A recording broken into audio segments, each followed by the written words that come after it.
Chapter 1, Transmigration. The world dissolved around Ash after he killed the final boss monster in the game Apocalypse Online. "I did it! I actually did it!"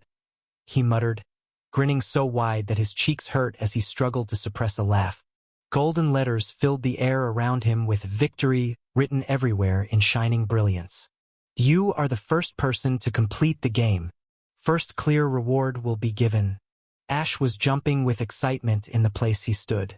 When the world's first real-life VR game was released, the whole world was thrown into chaos.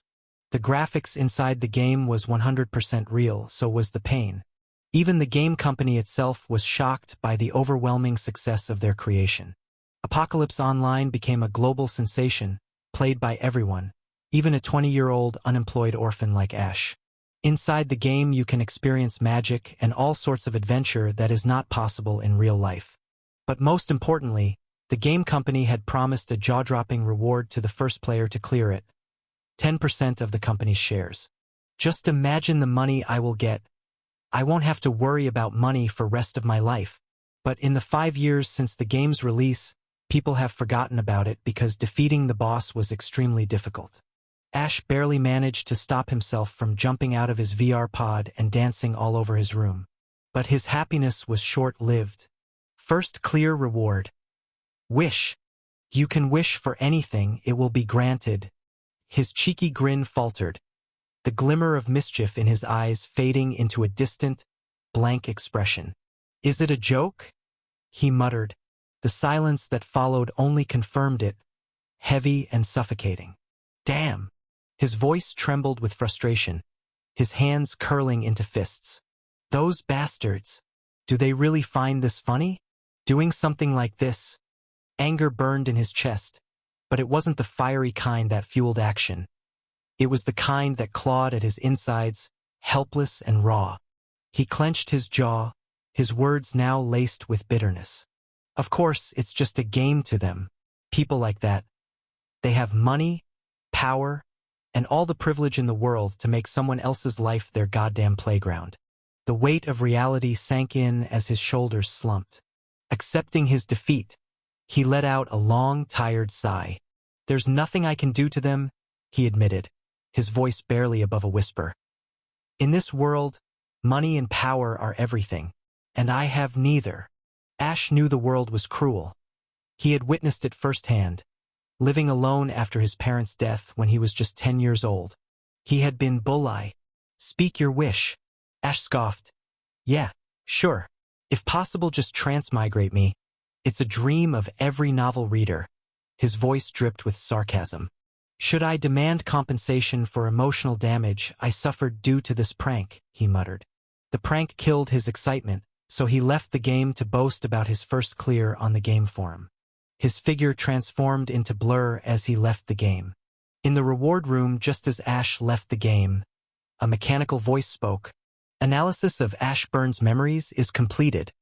Searching for suitable world according to wishes grants you another chance in life. Your wish is being fulfilled." I should stop playing games all night. My body is really tired." Ash woke up from his bed and rubbed his eyes. He didn't know why he was feeling this tired after waking up from sleep. His whole body froze. "Sleep? When did I sleep? I was playing all night. I should be in VR pod, not in bed." And heavy premonition rose in his heart. Looking around, he realized his room was completely different. It was still a small one-room apartment, but the technology looked vastly different from what he was used to. The ceiling glowed softly without any bulb in sight. One wall shifted colors, displaying news, weather, and stars that moved when he did. The stove, or what looked like one, hummed with a quiet pulse already warm. Rushing to the bathroom, he stopped dead in front of the mirror. The face staring back at him was unfamiliar, frail, malnourished, and much younger. But the sharp, elegant features stood out, despite the lack of nourishment. He had silvery white hair different from his usual black hairs. His eyes were now sky blue color, rather than usual black color. But most important of all, he felt small. Gone was 20-year-old self and was replaced by a 12-year-old boy staring at him from the mirror with a dumbfounded gaze. It took Ash a whole week to realize that he has really transmigrated. Because if it was a virtual world, a prank by the game developers, his real body should have died without getting food and water, but he was well and fine even after a week. Diving into his new identity, Ash uncovered some basic information about himself. He was living in a room provided by the government, aka Human Association. His parents died during a dungeon break, but he survived because he was in school at that time. Despite the hardships, Ash was optimistic. This world, filled with magic and adventure, was far more exciting than his previous mundane life. At first, Ash was happy to start a new life in a world filled with magic and dungeons, and all sorts of wonders. But he was devastated at the thought that he was transmigrated in a world without any golden finger. He had tried everything from shouting system status to putting bread in corner of room and doing incantations while doing circles in room, all sorts of things, but nothing happened. If I'm disappointed just because I don't have a cheat from the start, I'm nothing but a coward, he declared. But the thing that shocked him to the core was that this body's name was also S.H. Byrne. There were many questions and suspicions gawking in his head. Is it really a coincidence that I was transmigrated? Who created a game that can literally grant wish of someone? Am I the only one who transmigrated? There were many questions but no answers. If I'd known this was real, I would have wished for something else. He muttered bitterly, shaking his head. He stopped thinking about useless things as he knew nothing will change now. Pushing his questions aside, he turned to the best tool for finding more info about the world. Internet. Damn, this world's network speed. It's much fast and smooth. This world's technology was really greater than Earth's. While he was searching the internet in the new world, a post caught his eyes. Starlight Academy Entrance Exam. He felt the name was familiar, but he can't remember where he heard the name. Opening the post, he read through the details. Announcement for aspiring awakeners. To all awakeners in the age group of 11 to 12. If you possess potential to become a rank hunter or higher, you are eligible to apply for entrance exam into the human continent's most prestigious institution, Starlight Academy. Starlight Academy is renowned for cultivating the brightest minds and strongest talents, preparing its students to face the challenges of the ever-changing world. Entrance examination details. The entrance test will be conducted to evaluate your potential. Test details are confidential and will only be disclosed on the day of the examination. This is your chance to prove yourself and earn your place among the rising stars. Awaken your full potential at Starlight Academy. Application deadline, March 15th, year 5031.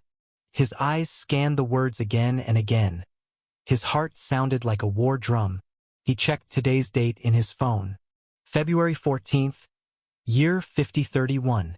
He was shaking from both fear and excitement.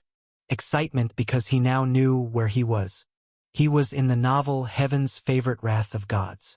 The novel's story began with the prestigious Starlight Academy entrance exam, and Ash had arrived in this world exactly 1 month before the starting point. Relief surged through him, followed by an overwhelming sense of exhilaration. I finally know where I am. He clenched his fists, his chest pounding with excitement. Now he had a path forward, a way to grow stronger. I can become powerful. I can change my life with future knowledge. For the first time since arriving, hope flickered in his heart. But that flicker of hope was extinguished as quickly as it had come. This wasn't just about his fate anymore. A bitter smile twisted Ash's lips, his expression filled with mockery, directed at himself, because he knew this world is doomed for destruction. The novel Heaven's Favorite Wrath of Gods was a normal fantasy novel. It has dungeons, magic, different classes, and variety of talents, and finally a system. The main protagonist had a system from which he can buy any affinities, items, weapons, potions, and even traits. As if this was not enough, he was born with EX rank trait. You damn cheater. Reading the journey of a characters is enjoyable until the story itself becomes reality, and you have to compete with the protagonists. Even with his power, the world was destroyed because he was an idiot. While reading the novel, He always cursed the author for making such a cringe plot and was dumbfounded to realize that the reason behind the world's destruction was nothing but greed for power. The protagonist had grown too strong, too quickly, all for the sole purpose of killing the Demon King, the being who continued to invade the world of Ecumia. His unprecedented rise in power enough to kill the Demon King caught the attention of the angels, the arrogant beings who believed that dealing with demons were beneath them, so they just let the demons wreak havoc in the various worlds. But they also became intrigued by the secret behind the protagonist's strength. The real reason for his power was the system, a cheat-like existence that turned a vengeful orphan, seeking to avenge his family and town massacred by demons, into an unstoppable force. The system became his beacon of hope, his guide in a world of despair. But the world could have been saved if he hadn't mentioned the runes to them. Ash clicked his tongue in irritation, muttering, "Dumb SMC, if only the protagonist had attributed his strength to his natural-born talent." Sure, it might have raised suspicion, but without concrete evidence, the angels would have had no reason to take an interest in the world of Ecumia. But by mentioning the runes, the protagonist unknowingly sealed the world's fate. As more than 50% of the runes are present in this world, they got greedy and a war started after the fall of the Demon King. As a result, the world was destroyed and the MC was forced to run into another world with his harem members. Runes, angels, demons, and countless other beings across different planets and realms knew that runes were powerful natural treasures with unfathomable power, but no one was able to use its power even a tiny bit. No one even knew how to locate the runes or how they came into existence, as a rune could be anything. A simple stone, a book, a piece of cloth, a weapon, anything. There was no fixed shape or form for a rune. Over time, the knowledge of runes was lost. Even the novel didn't mention its origin. Even if someone managed to find one, they couldn't harness its power, as no method of fusion had ever been discovered. Except the dumb MC and the Demon King. Demon King fused with a rune after finding the fusion process in an ancient ruin. That's also the reason he cast his eyes on the world of Ecumia, for getting more runes. And the system helped Ray to fuse with runes. But even then, Ray Dawson, the protagonist, was unable to fully harness the power of the runes. He could only access their passive effects. Even so, those passive abilities were incredibly powerful. He became a wanted criminal across the entire universe because he refused to reveal the rune fusion process to the Angles and other beings. Even Ash didn't know the whole story as the book was not complete. But now there's me, the one who knows how to fuse with the runes. I will collect them before the MC. That way the cause of destruction can be extinguished. First, let's see how my status looks. In this world, every awakened has a status window. They can check their progress in the status. Nothing more, nothing less. Status, Ash called in his mind. But nothing happened. Wait, shouldn't it appear by now? He tried again, this time speaking out loud. Status. Nothing. A heavy premonition rose in his heart. Did I not awaken? But then, a theory formed in his mind. What if the status wasn't just a command, but something he had to connect with? Closing his eyes, he focused inward, searching for something, anything, that felt different within him. There. A faint pulse of energy, a thread-like presence. He latched onto it, his mind locking onto the connection. Then, with clarity, he willed the word. Status. Ding! A screen flashed before his eyes, glowing with soft blue light. Chapter 2, Ambition. Status, name Ashburn. Race human. Age 12. Unique class magic swordsman. Partially awakened. Affinity lightning. Tributes. Strength 3. Agility 4. Vitality 2. Intelligence 7. Stamina 5. Charm 3. Mana 2. Chai và skin. Trait dash? Skills none. He saw his status. He blinked once, then twice, but the sight didn't change. It was real, no matter how impossible it seemed. For a moment, he thought it was a trick, a mirage, but after confirming it was real, what the heck? A curse left his mouth. Did my unique class from the game also came with me? His eyes scanned the screen again, as though reading it a second time would change the absurdity of what he saw. And if not, then why the hell? Someone with a unique class was not mentioned in the novel. From what he knew, there was no mention of the name Ash in the actual novel he had read.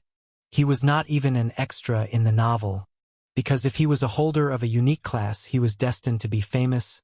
Unique class holders are rare as gems in the world filled with dungeons. That means only one thing. Either he died even before the story started, or this body was created solely for his transmigration. The chilling conclusion sent shivers down his spine. Deciding it was better not to dwell on questions with no answers, he pushed the thoughts aside. After all, the more one feared something happening, the more likely it was to occur.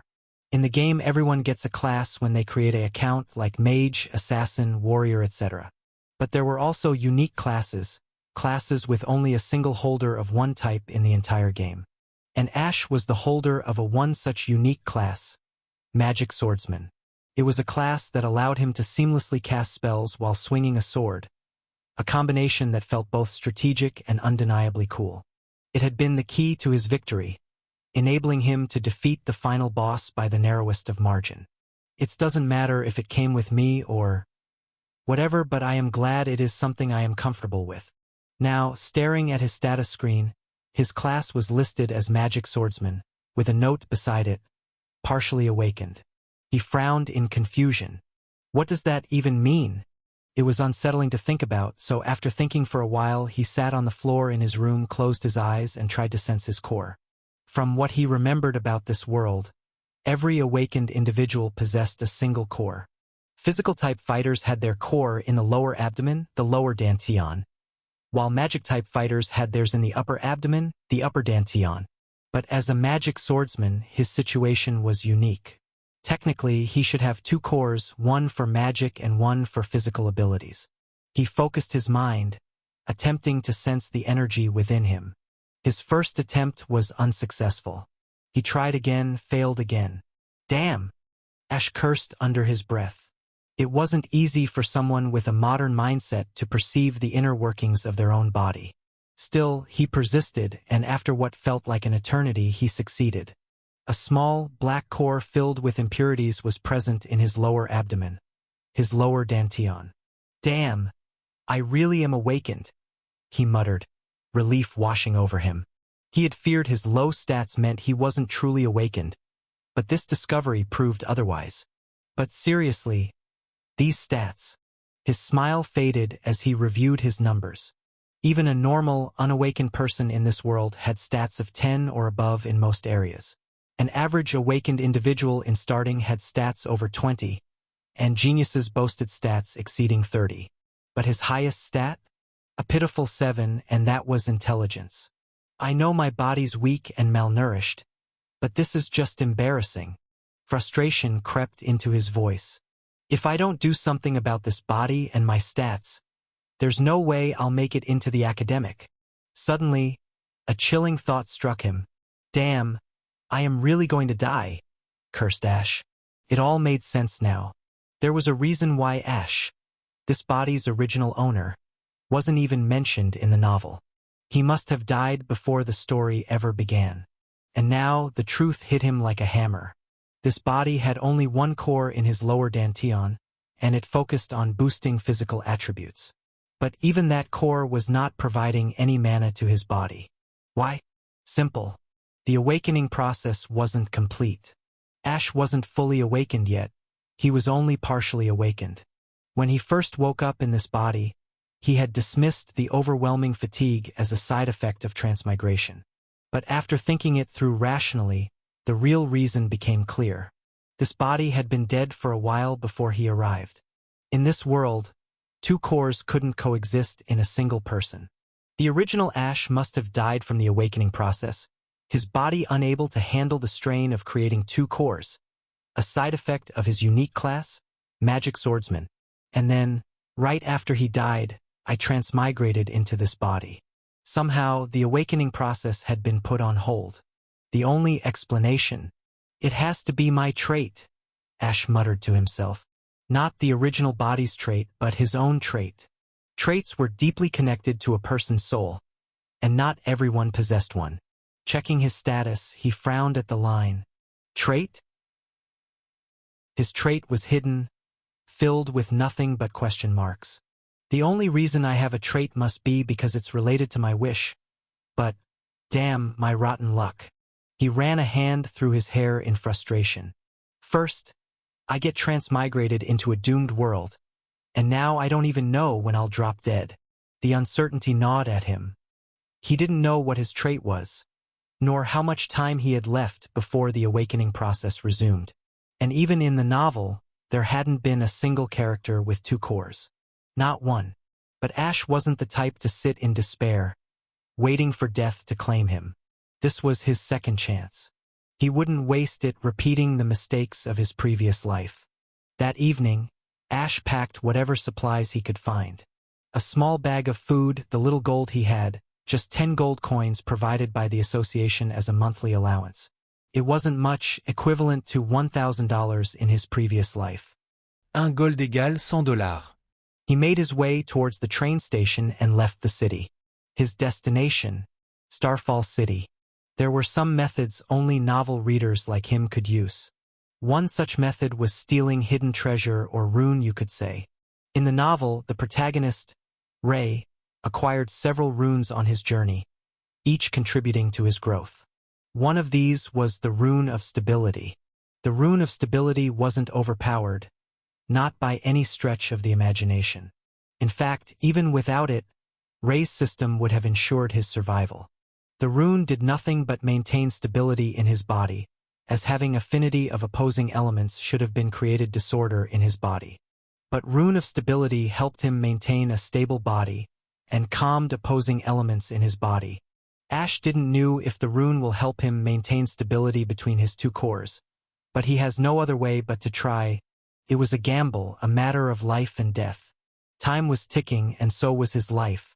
He reached Starfall City in 2 days, and now only 2 weeks and 5 days remain till the entrance exams. After reaching Starfall City, Ash wasted no time. With every second that passed, his life ticked away like sand falling in an hourglass. He needed to find the rune. Following the novel's descriptions, he left the station and headed toward the abandoned Mana Stone Mine, just outside the city limits. The Mana Stone Mine was mentioned in the novel as a labyrinth of tunnels abandoned decades ago after the mine exhausted its resources. The protagonist, Ray, stumbled upon the Rune of Stability after first year in the academy during vacations. Ray had been given a quest by his system to enter the mines, as the system can detect unfused runes within Ray's close proximity. But the mines weren't entirely deserted. Deep within the abandoned mine lurked creatures.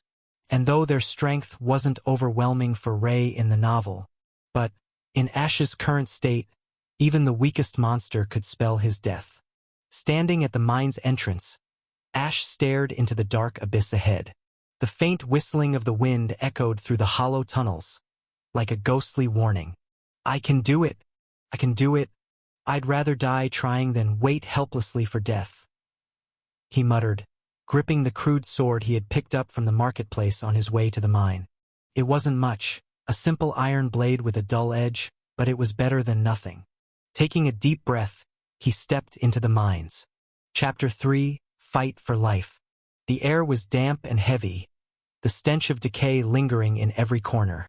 His footsteps echoed faintly, and with each step, Ash's grip on the sword tightened. He followed the directions from the novel, using his memory to navigate the winding tunnels. But the novel had only described the general layout. Actually being here was a different story. The oppressive silence was broken by a faint scuttling noise. Ash froze, his heart pounding.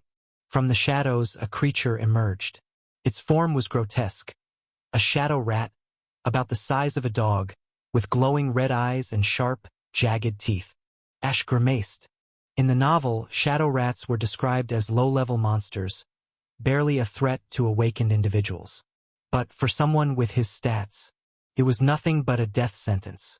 I never thought fighting in VR games would actually help me like this, he muttered, settling into a defensive stance. The rat hissed, lunging at him with surprising speed. Ash barely managed to sidestep, his movements sluggish due to his weak body.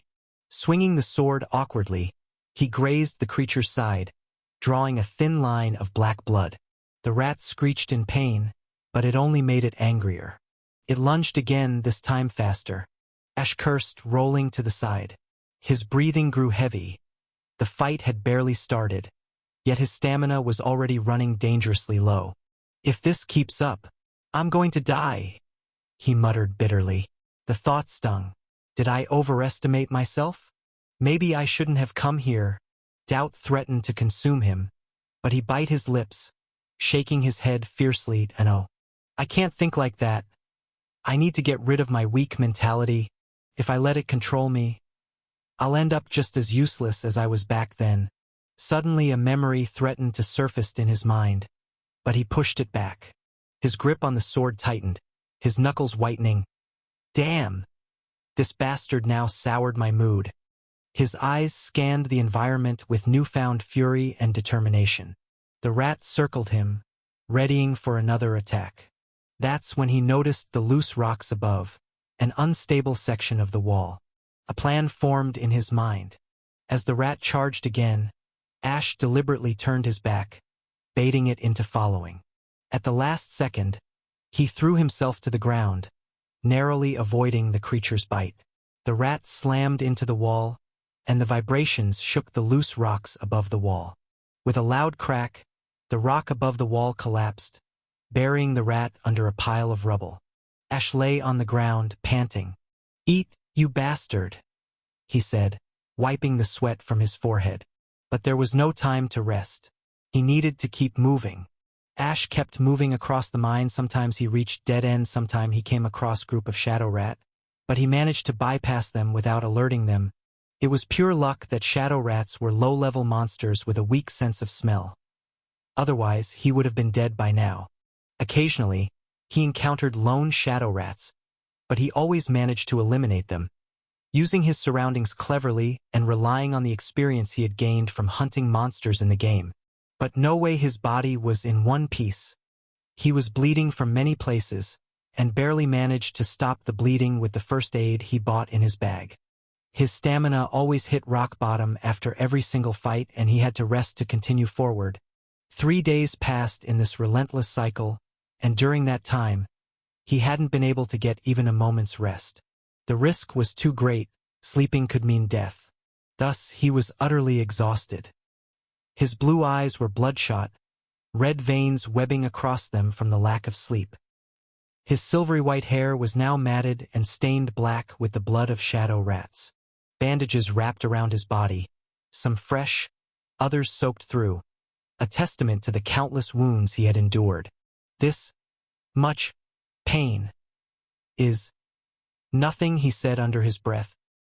His muscles screamed with every movement, wounds aching as if on fire, but he tightened his grip and pressed on. His determination was stronger than the pain. I don't want to experience the pain of losing someone again, and for that, I need to keep moving forward, he thought, and forced his body to move. After what felt like hours of navigating the dark tunnels, Ash finally reached a wide chamber deep within the mines. The chamber was filled with jagged rocks and signs of mining, the walls rough and uneven. At the center of the chamber, a rat bigger than the previous small ones was sleeping peacefully, its black fur glinting faintly in the dim light. A Shadow Fong, an evolved and stronger version of Shadow Rat. He was barely able to fight Shadow Rat, let alone this Shadow Fong. Ash swallowed hard, his grip tightening on his weapon. Of course, it's never easy, is it? He thought under his breath, forcing down the knot of dread in his throat. Behind the Shadow Fong, in the wall, a small white stone was embedded. From every angle it looked ordinary, and the miners must have left it alone as it was nothing special. But that's how runes are. Always in plain sight but difficult to identify. He glanced at the rune, then at the Shadow Fong. There was no way he could defeat this creature in his healed state, let alone in his current state. His only option was to grab the rune and leave quietly. Here goes nothing, he thought, walking slowly towards the beast and the rune slowly. The silence was suffocating, each creak of his boots against the ground sounding deafening to his ears. Crack! When a stray stone crunched beneath his foot, he froze mid-step, panic flaring as the beast let out a low growl in its sleep.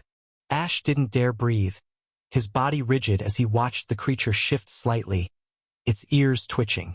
For a moment he was certain it would wake, but then the beast exhaled, its growl fading into a deep, rumbling snore. Ash let out a slow, shaky breath, his heart still pounding in his chest like a war drum. He took another careful step forward, this time more deliberate, more precise. After what felt like eternity, he passed the Shadow Fang and reached the wall behind the beast. Ash was now just a few feet away from the beast, every nerve in his body screaming at him to retreat. But he bit his lip and reached for the rune embedded in the wall behind the beast. He tried to take out the rune from the wall but was unsuccessful. Damn, this body is really too weak, he thought bitterly. He reached out for his sword. The sword was now nothing but a dagger. It broke while fighting earlier. He used the broken sword to chip away at the wall around the rune. The blade screeched against the stone, but the rune still refused to come loose. Then suddenly, Ash's body froze. A cold shiver ran down his spine, and time seemed to slow. It was as if his entire life flashed before his eyes in a single instant. Instinctively, he rolled to the side. Boom!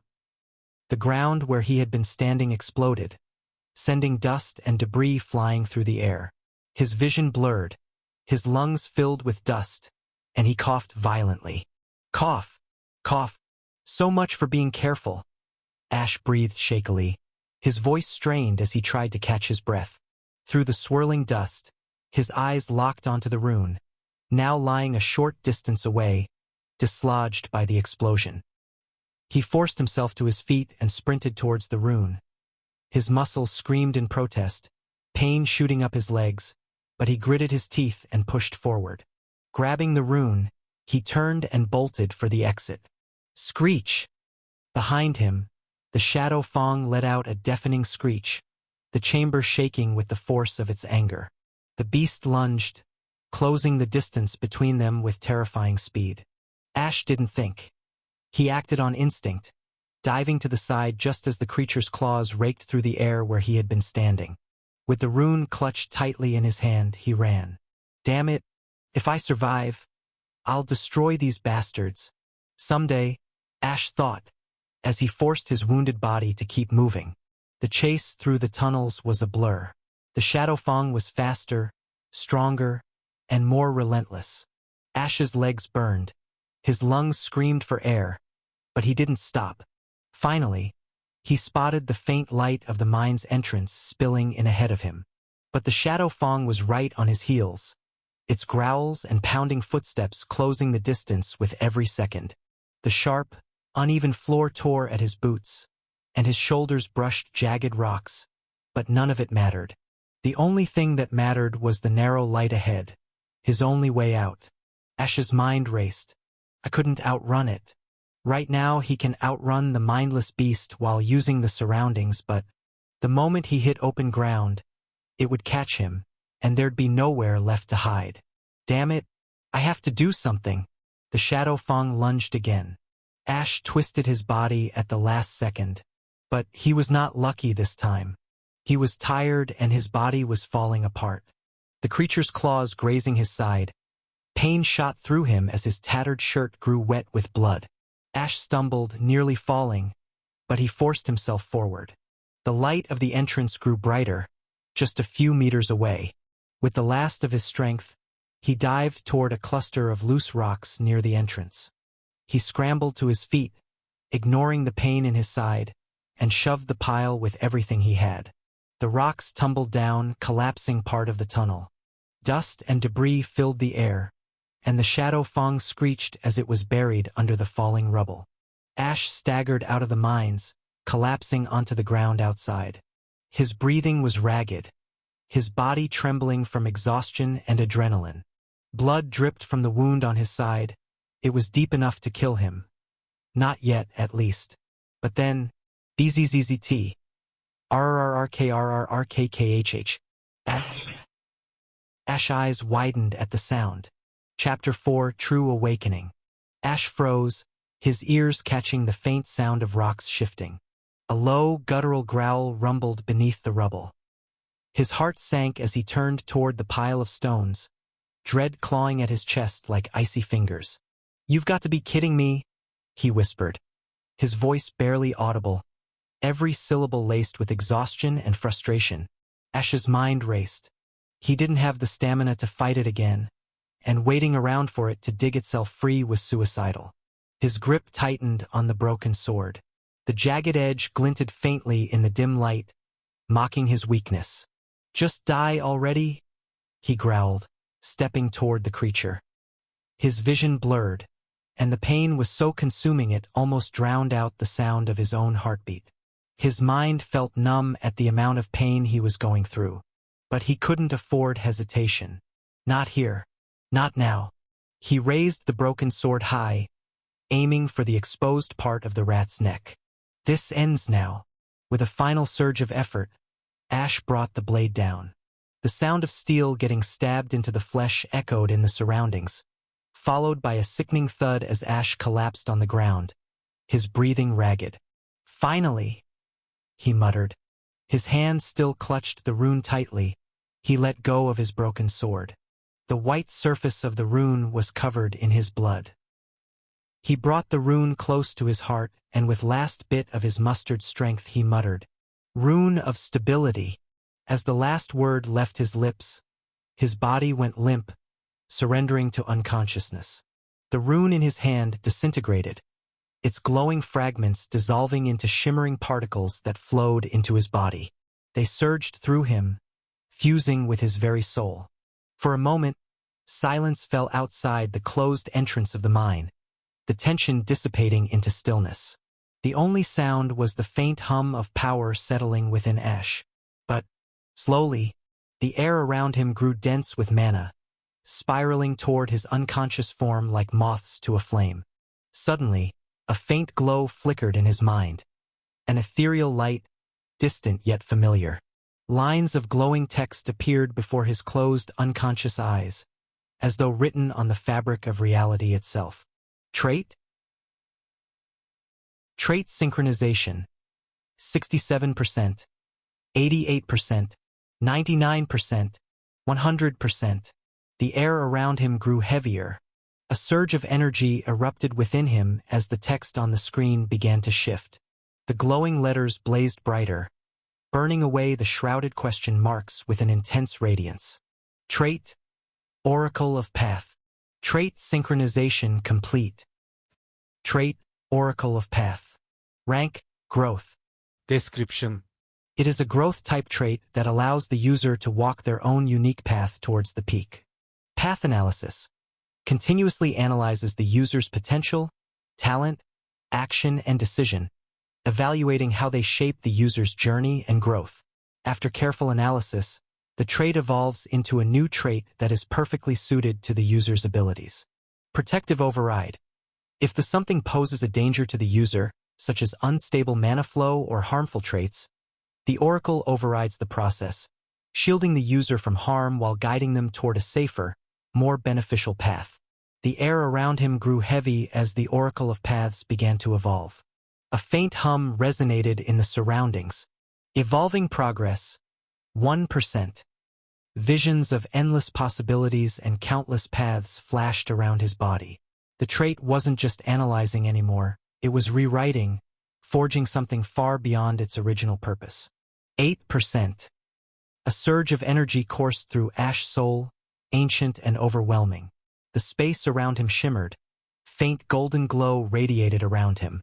77%. The hum grew louder. Reality seemed to ripple and bend. His body healed and his pale face gained color back. 99%. Then, a burst of mana radiated out from his body that shook the very air, as his lower abdomen core was destroyed. 100%. Oracle of Paths has evolved into Codex of Creation, but this was not the end. Reawakening starting. The reawakening resumed with unmatched ferocity as the radiated mana was pulled back into his body, surging like a raging storm.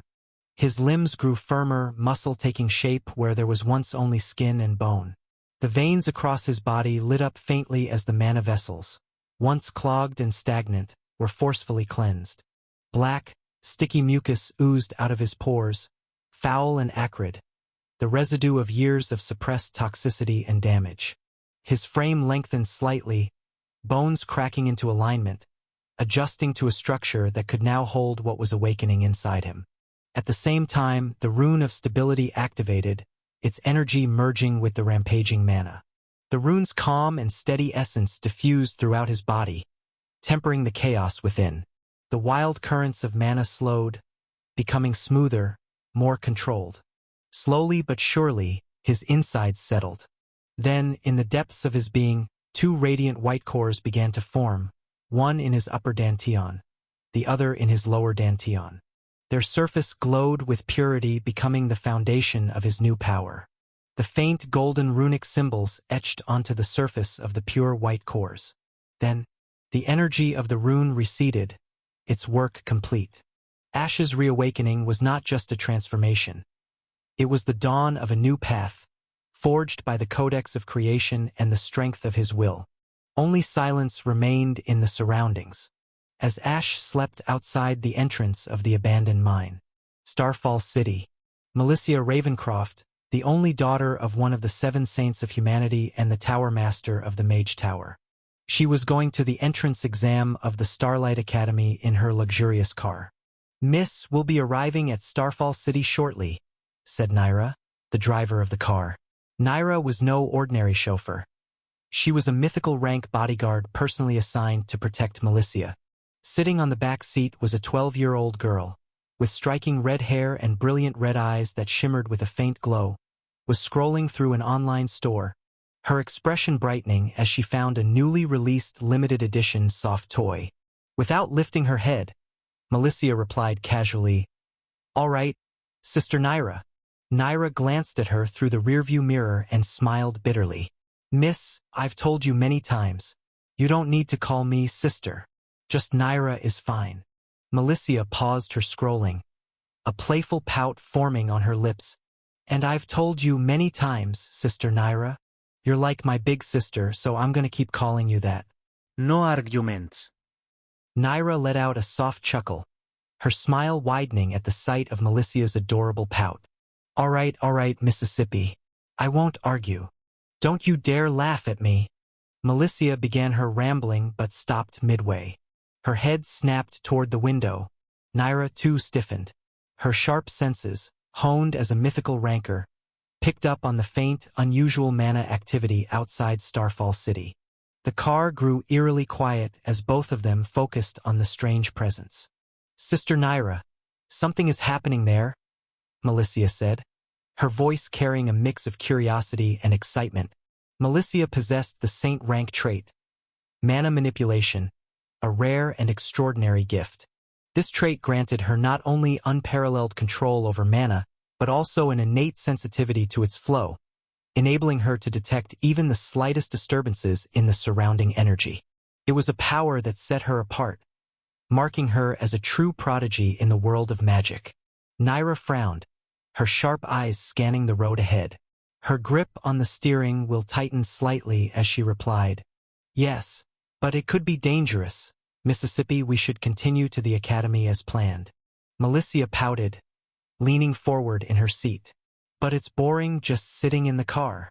Can't we just go check it out? What if it's something interesting?" Naira's stern gaze flickered to the rearview mirror, where she met Malicia's pleading red eyes.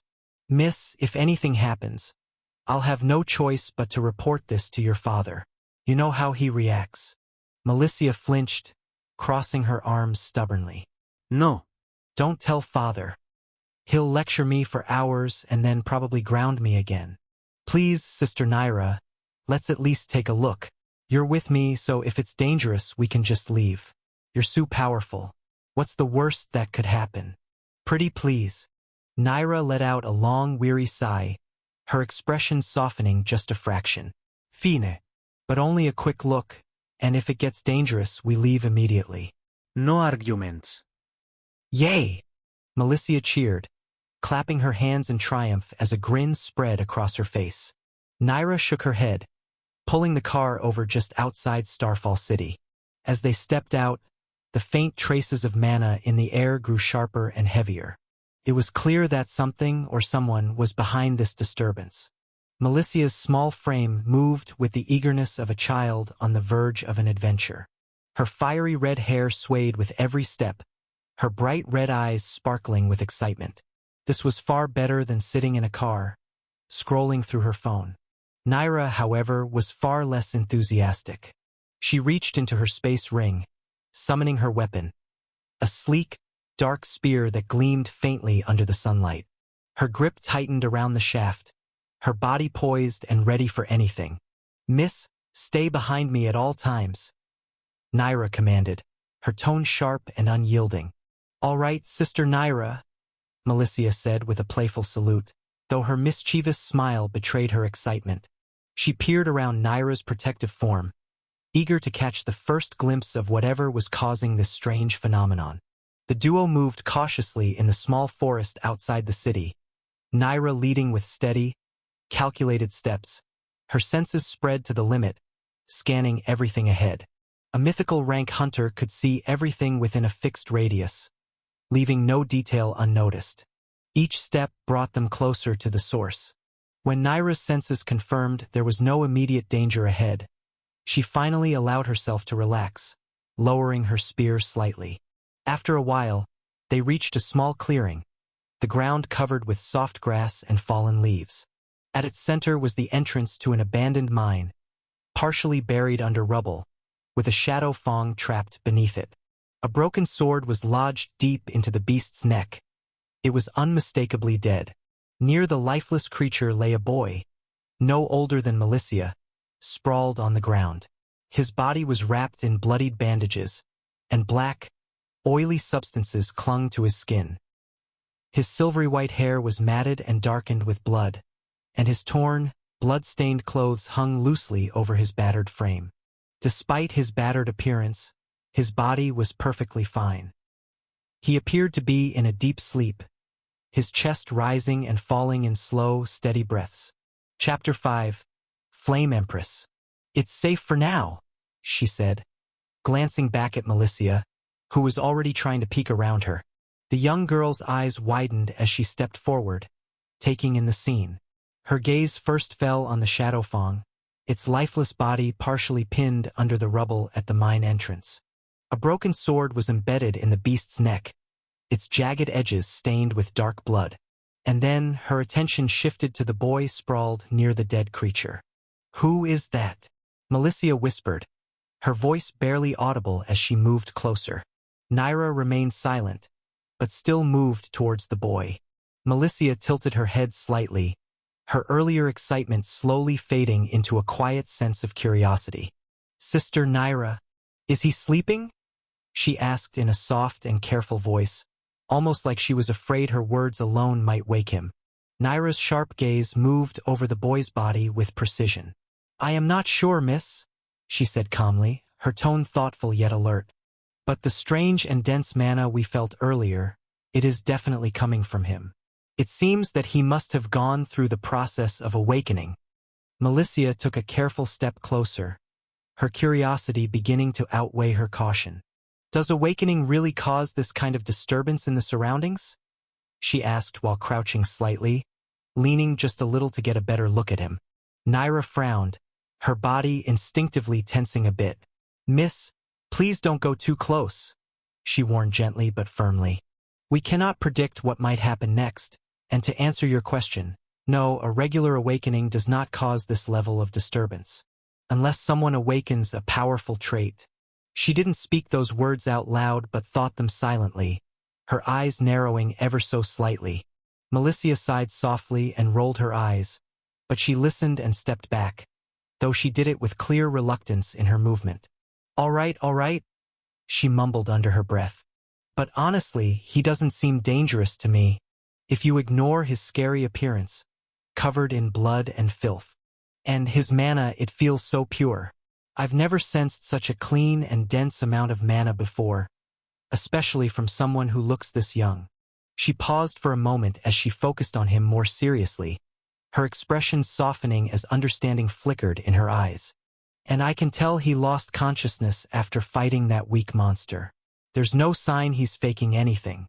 As for his wounds, they must have healed during his awakening process.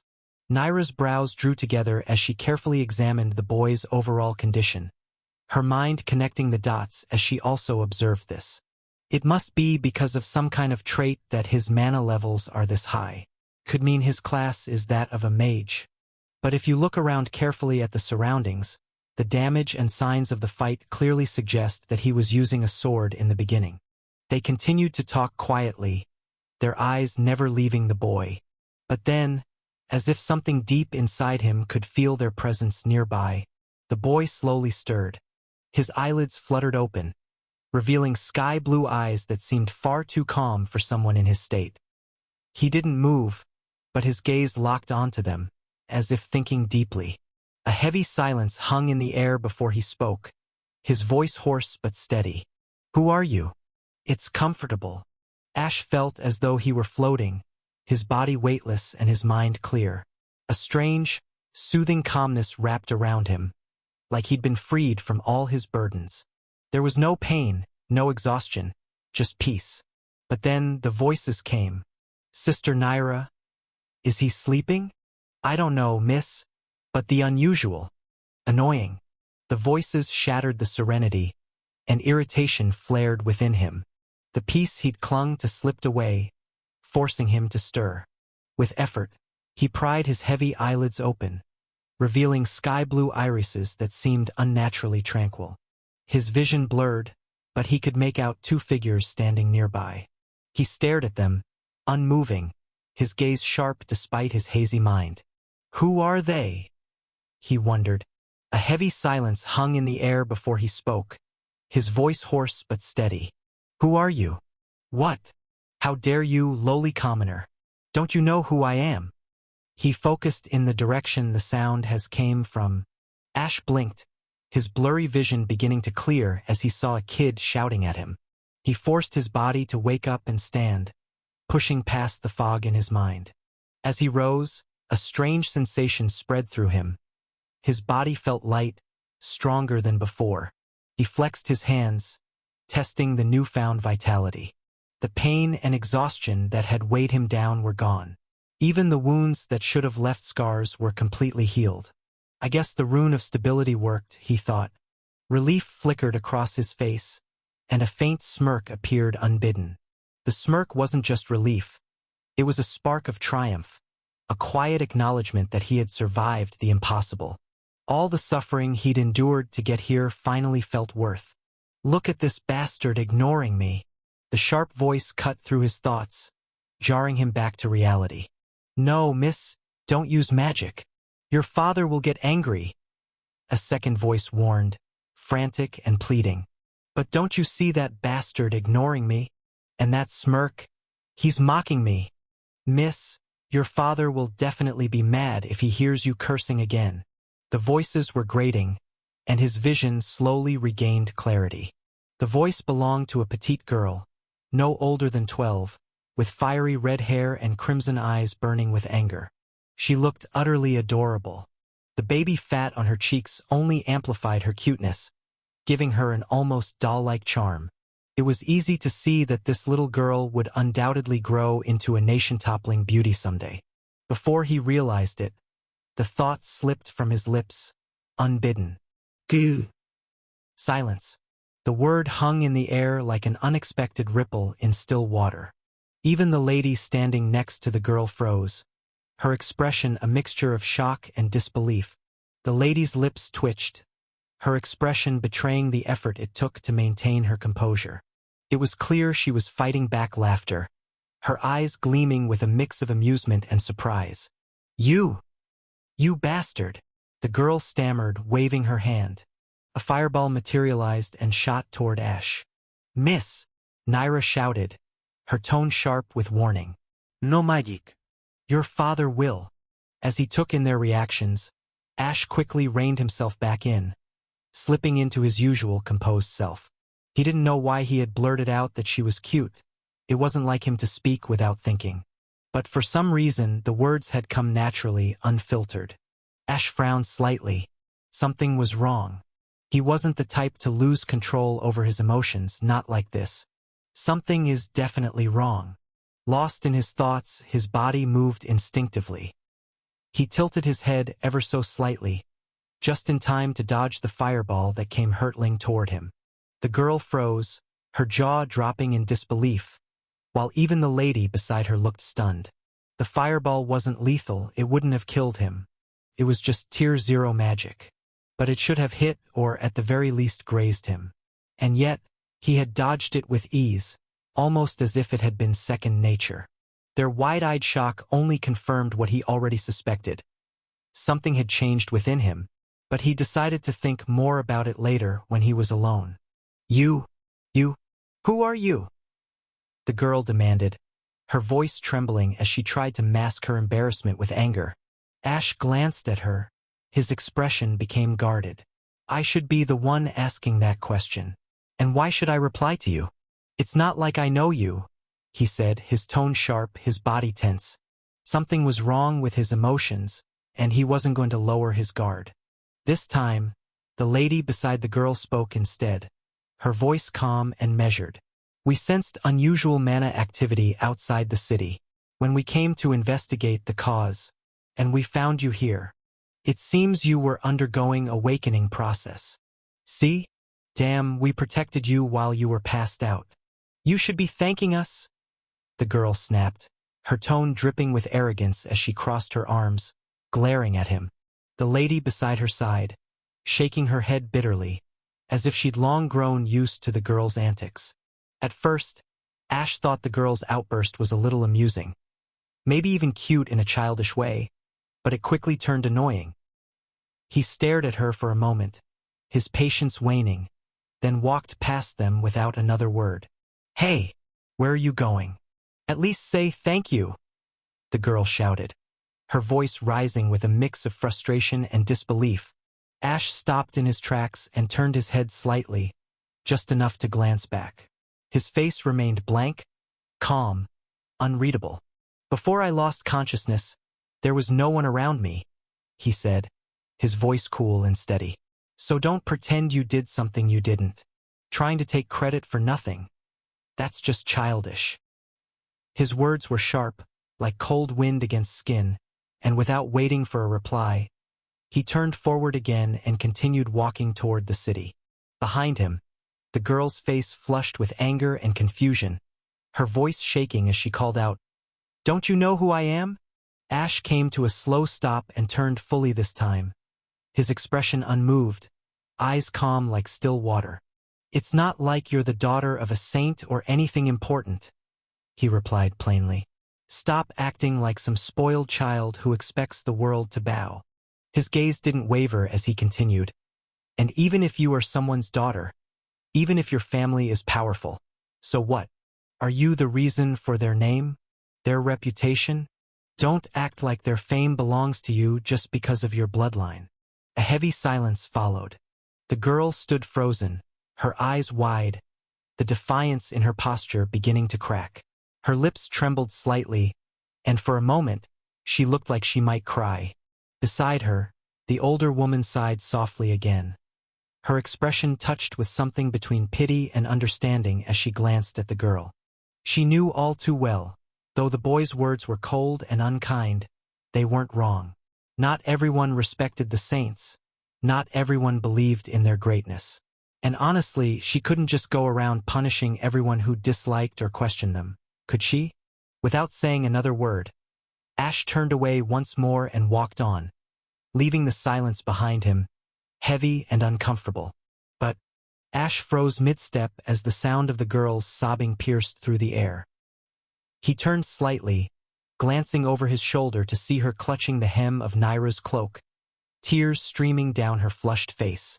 Sister Naira, she wailed, her voice trembling with a mix of indignation and hurt. He called me a spoiled brat. I was only trying to help. For a moment, Ash felt an uncomfortable pang of guilt, and then it hit him.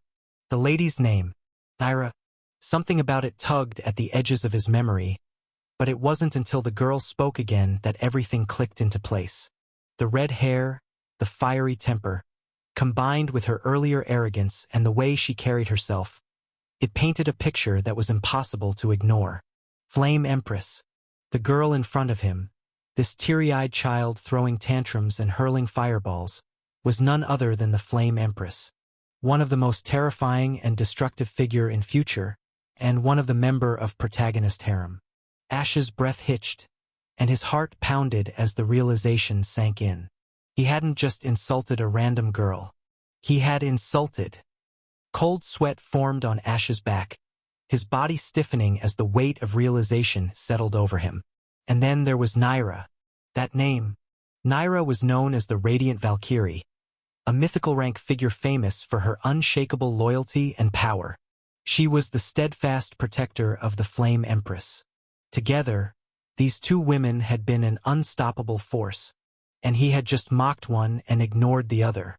What the hell have I done? Panic clawed at his chest as he pieced it together. This bratty, crying child would grow into a saint-ranked powerhouse whose very presence could incinerate armies, and on top of it, she is the daughter of a saint-rank powerhouse. Ash broke out in a cold sweat. He hadn't just annoyed her, he had actively antagonized her. And to make matters worse, he was still weak. If things escalated, he wasn't sure he could defend himself. His emotions, usually locked away behind an iron wall of discipline, were spilling over, raw and uncontrolled. What's happening to me? Ash clenched his fists, his frustration mounting. He realized just how reckless he had been. Far more careless than he could afford to be. Something about his awakening had unbalanced him, and he needed to regain control fast. But first, he had to deal with the consequences of his blunder. He took a deep breath, trying to calm himself and then think what to do now.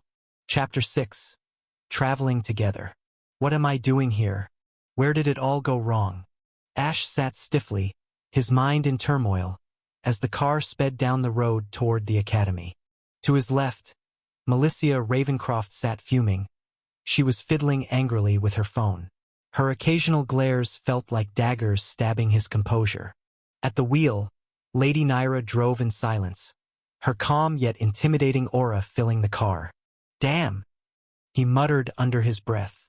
Melissa's ears perked up at his faint curse, but she didn't say anything. Yet, finally, he tried to reason again. I'm saying it again, Lady Naira. Even though I have to go to the academy, I need to make a quick stop at Ironhold City first. There's something urgent I have to take care of, Ash said, carefully keeping his tone respectful, though his nerves were frayed. Before Naira could respond, Melissa beat her to it. You're going nowhere. You will have to bear the consequence for making me angry. You'll be my servant until the academy starts. You will do everything I tell you to. Otherwise, I will tell my father you harassed me, she said smugly. Ash's eyebrow twitched. He clenched his fists to stop himself from snapping. This bratty kid, I swear. If weren't for her father. Huff. Calm down.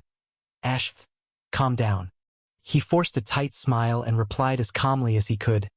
Miss Melissa, I admit I was disrespectful earlier. How about I compensate you after we arrive at the academy?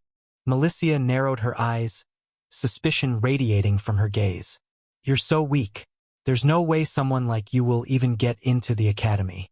Don't try to fool me. Damn. That's why I hate geniuses. They're too full of themselves. Miss Melissa, I can tell you with a guaranteed source that I will pass the entrance exam of the academy, said Ash, forcing a smile. Melissa eyed him suspiciously and asked, What's that trusted source? Even Naira tilted her head slightly, curious. Ash flashed a little grin and said, Trust me, bro. Effed. Naira chuckled, and Melissa stared at him, dumbfounded. You're going nowhere, Melissa declared firmly. Damn, I shouldn't have mentioned the academy. Now how the hell am I supposed to get my second rune before the entrance test? Ash's mind reeled as he thought about how he'd gotten into this mess. A few hours earlier, Ash knew he had messed up big time, so instead of turning back or facing them, he simply continued walking forward. Because if someone disrespects another out of ignorance, it's still forgivable, especially if that someone is a kid. Ash was still in a child's body, and children aren't expected to know everything. Mistakes like that could be brushed aside. But if they realized that he had disrespected a Ravencroft while knowing who they were, then that would be a different matter altogether. That could spark a storm he didn't want to deal with. So he chose the safer route for now. He kept walking, pretending he didn't know anything, feigning ignorance like it was the truth. Still, even as he moved forward, there was a heavy weight pressing against his chest. He was disappointed in himself. Deeply. He should have recognized her earlier. In the novel, the Flame Empress was famous. Not just for her explosive temper or overwhelming mastery over fire magic, but also for her strong, unshakable sense of justice that burned hotter than any flame. And yet, right now she was just a young girl, a 12-year-old child, still soft around the edges, still growing into her strength and her destiny. I won't die. She's got that justice streak and all that heroic crap, but still, damn. But then, as if the universe wasn't done with him yet, he went and messed up again. Malicia Ravencroft. He whispered without thinking, the name slipping from his lips before his mind could catch it. Just like that, another mistake was born. Naira, with her wide perception, caught his murmur. Her sharp eyes narrowed with suspicion, the edge in her voice becoming unmistakably protective. "What did you just say?" she asked, her tone sharper now, laced with warning. Ash stopped mid-step. His body froze, and that was a mistake. He shouldn't have stopped. "Nothing," he muttered, cursing himself inwardly as he turned back to speak. He tried his best to control his facial expression, forcing himself not to show any emotion that might give him away. Malicia sniffled softly, her tears slowly fading as she peeked up at him. Her wide, red eyes shimmered with confusion, mixed with a hint of lingering anger. "You're still standing there? What, do you feel bad now?" she asked, her voice wobbling like someone trying to stay angry but not entirely sure why. "What's standing?" I just paused for a second. "Brat," he thought bitterly. Shaking his head, he tried to move away again, but Naira's voice cut through the air, halting him once more. "What's your name?" she asked, her tone sharp and demanding, as if she would not let the matter go without answers. Naira stepped forward, her presence changing. It became heavier, more commanding, as if she had suddenly decided she would not be ignored.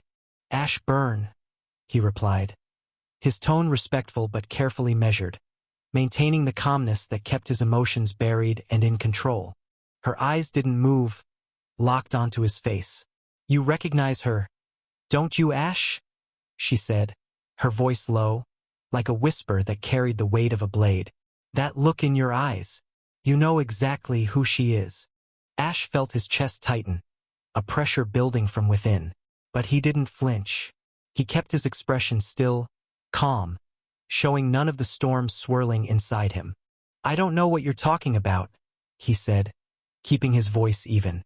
Naira's gaze narrowed, sharper than before, like she could see through him completely. "There's no point in lying. Your heartbeat gave it away. Spiked just now.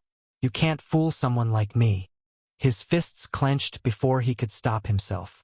The pressure was rising fast, and there was no point in trying to keep up the act anymore. Naira's perception was too sharp, too observant. Continuing to deny it would only make things worse. "Yes," he admitted softly, the words leaving his lips with a strange calm. "I just remembered who she is." Naira's brows furrowed slightly, as if she wanted to ask more. But before she could continue, Malicia spoke up again, her tone still carrying a childish pout. "Then why were you so mean to me if you know who I am?" Ash looked at her, wondering if she even understood what she was asking. "Because I didn't recognize you at first," he wanted to say, "and by the time I did, I'd already messed up." But saying that out loud wouldn't help. "I had just woken up from an unconscious state," he said finally, trying to sound as casual as possible. "My vision was blurry, and I couldn't really see your face. As for your bratty, I've heard you have a sweet and kind personality, so I was confused." Melissia frowned, her small face scrunching up as she tried to figure out if that was an insult or a compliment. Still, you should apologize. You disrespected me. Naira let out a sigh, rubbing her temple slowly, as if trying to push away the headache that was starting to form.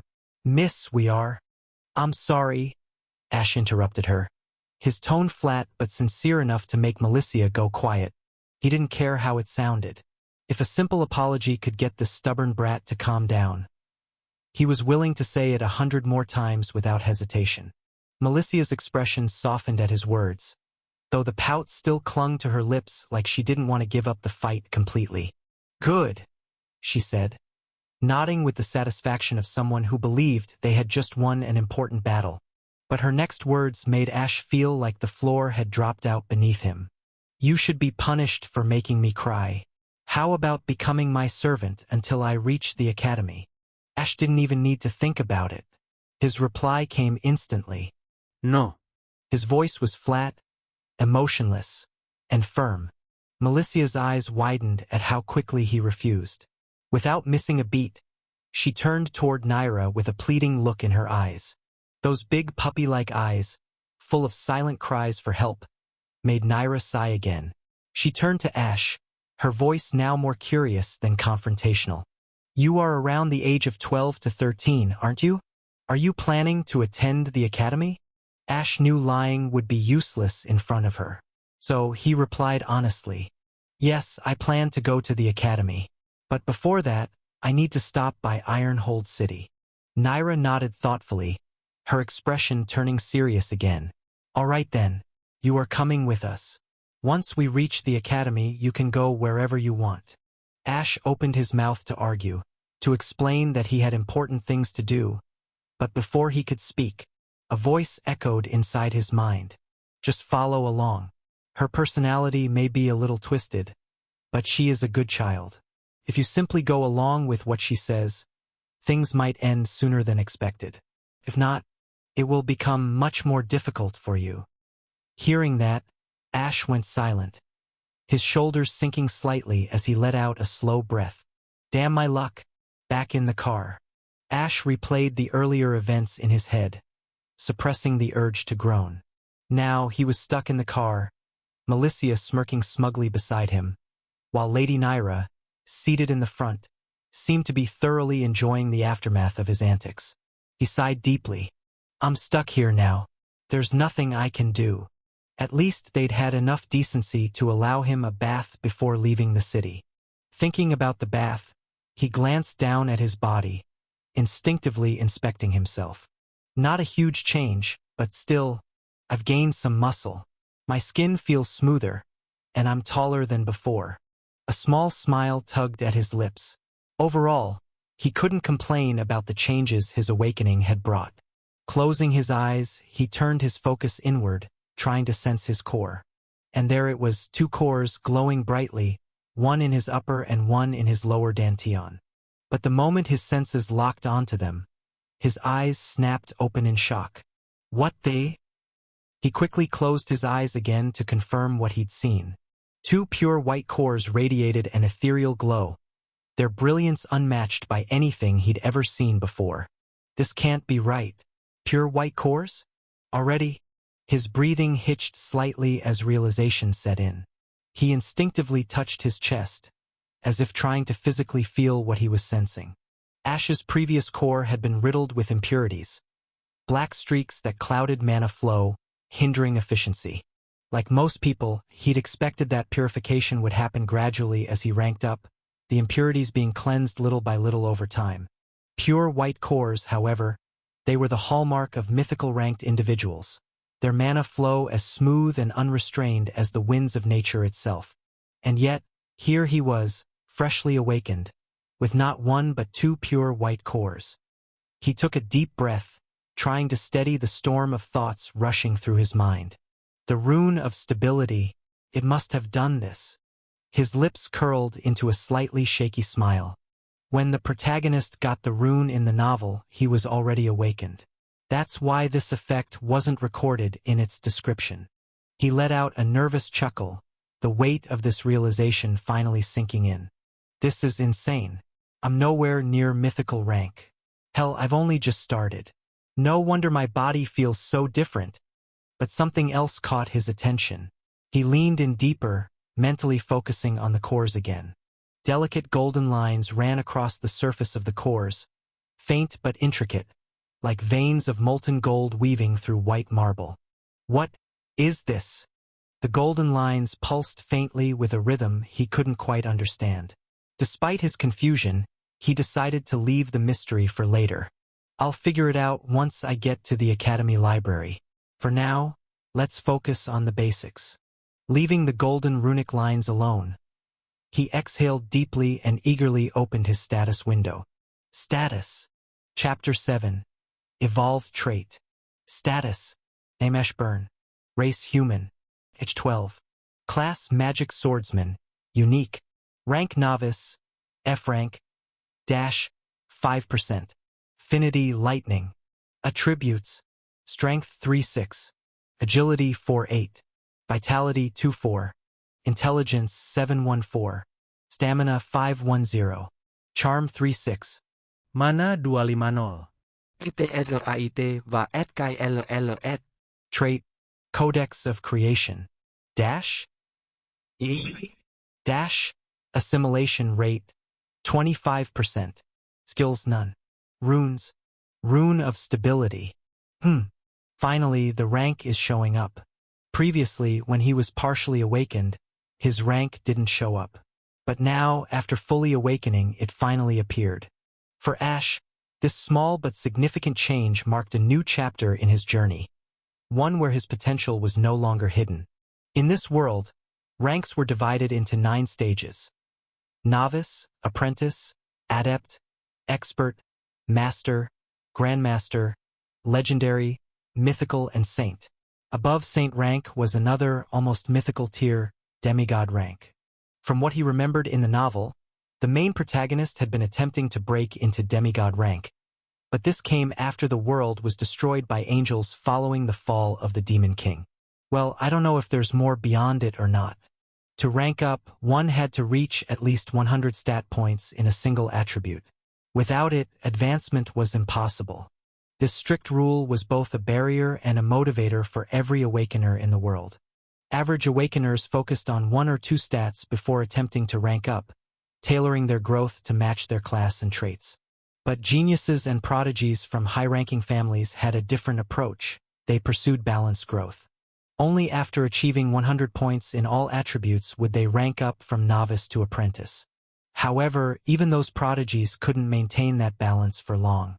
After advancing, increasing stats became exponentially harder. Thus, they focused on perfect foundation only until apprentice rank before shifting priorities. This balanced approach was crucial for building a perfect foundation, ensuring future power and dominance. Many who soared to the heights of legend laid such solid groundwork in their early ranks. Yet, no one in recorded history had maintained this balance across all ranks. I have 2 cores, which means I'll need to work harder than most if I want to rise in the ranks. With a limit of 200 stats, climbing ranks will get only harder, he thought. And that's why I wanted to get the rune before the entrance exam. Ash sighed, shaking his head as he returned his focus to his status. His gaze lingered on his improved stats, a rare feeling of satisfaction bubbling within him. All his stats had doubled, but what caught his attention the most was his mana. Damn, it increased so much from that measly 2. I don't even know what to say. His mana had skyrocketed to 50, thanks to his dual mana cores. Moreover, his rune of stability had refined his mana purity to its peak. Although mana has increased, it's become harder to control. Well, I can overcome that with practice. Next, his attention shifted to his traits. He reviewed the notifications that had appeared while he was unconscious, their contents hinting at events that had unfolded beyond his awareness. No matter how many times I see it, it's a damn good trait. The Oracle of Paths had helped him carve out his own unique path.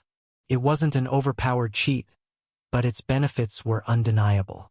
Firstly, the path analysis function, a feature that had now disappeared with the evolution of his trait, had analyzed everything he did, allowing him to grow and adapt. Even though it was gone, Its influence had already paved the way for his progress. Secondly, there was Protective Override, a feature he'd instantly fallen in love with. Living in a magical world filled with dangers, this skill was invaluable. Magic experimentation was a long, risky process since no one wanted to be a guinea pig for their own experiments. But with this ability, Ash could experiment new spells freely without worrying about disastrous consequences.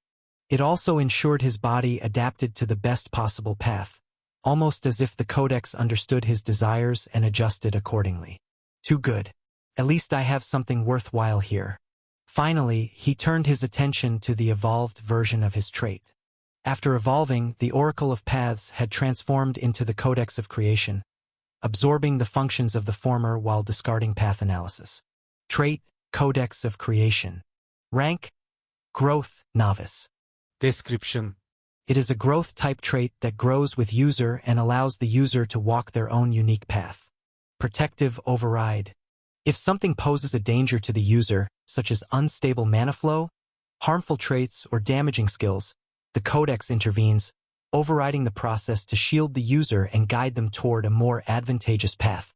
Only activates during evolution, awakening, or experiments. Initiate of Runes. Novice. Grants the ability to create skills using runes. At Novice rank, the user receives 1 skill creation chance, increasing by 1 with each subsequent rank, 2 at Apprentice rank, 3 at Adept rank, and so on. Skills can be created with only runes. Locked. Locked. Locked. Skill creation chance. 1. When Ash saw the description of his evolved trait, he didn't know what to say. It was a growth-type trait that would develop alongside him, unlocking new functions with each rank up. He checked it again and again to ensure he wasn't hallucinating. When realization struck, his blood boiled with excitement. He wanted to jump and dance right there, but remembering where he was, he calmed himself. Still, the happiness was hard to contain. The detailed description of Protective Override provided additional clarity. It wouldn't counter things like mind spells or mental intrusions unless they occurred during evolution. But what does evolution mean? It must be ranking up. Setting that thought aside, he focused on the newly unlocked function of his trait, Initiate of Runes. This function shocked him. Runes were mysterious powers in this world. Even the protagonist had only used their passive effects, never unlocking their full potential. Yet Ash had a trait that allowed him to harness rune power, albeit indirectly. This is crazy. Does something like this exist? The skill creation chances were limited but scaled with rank. At Novice, he could create 1 skill. At Apprentice, 2 chances, at Adept, 3 chances, and so on. By the time he reached Saint rank, he would have 9 chances. That means I'll have at least 45 skills by the time I reach Saint rank. And here I was worried about not having a cheat. A grin spread across his face as a chuckle escaped his lips. So it's true. If you just sit and wait, nothing changes. But the moment you act, there's always a chance. He muttered, a small smile forming on his lips. What did you say? Melissa asked, her curiosity piqued. Again, this brat ruined my mood. Nothing, Mississippi. I was just daydreaming, Ash replied with a respectful smile. Daydreaming about how I'll make you pay for doing this to me. Humph, she snorted, looking away. Ash redirected his focus back to his status screen. His eyes landed on something peculiar. Trait? Assimilation rate, 25%. Why the hell is my status window filled with question marks? It's not like I'll not see it someday. After all, it's my trait. Shaking his head, he noted that the assimilation rate was at 25%. He had no idea how or why it increased. I'll think about it later. First, let's check the rune. There's something wrong with my emotions after absorbing it. Rune of Stability. Description. Grants the ability to maintain equilibrium despite conflicting and opposing energies in the body, ensuring seamless flow and control in volatile situations. Passive. Improves mana flow efficiency by 50%, ensuring smoother and more potent magical output. Passive. Calms the mind, preventing emotional turmoil and overpowering negative feelings, allowing one to maintain clarity and focus even in high-stress scenarios. Passive. It has been a long time since Ash had read the novel Heaven's Favorite. Although he remembered most of the plot, he still couldn't recall every detail about everything. Just like that, he didn't know what the exact effects of the rune were. But he knew one thing. Something that was messing with his emotions could only be the rune. I was right, he thought. I never imagined that after all those negative thoughts disappeared, I would feel so free and spirited. Ash had always been burdened by guilt and sadness, emotions that weighed heavily on his mind. But after fusing with the rune, his thoughts felt unusually calm and clear.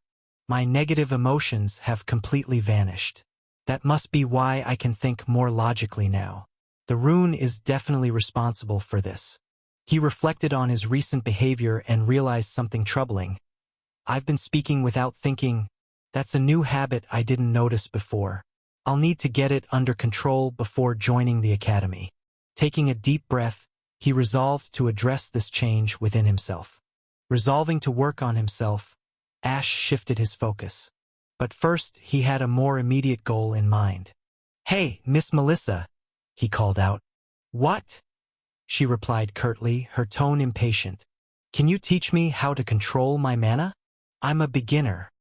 Chapter 8, bet. Melicia's POV.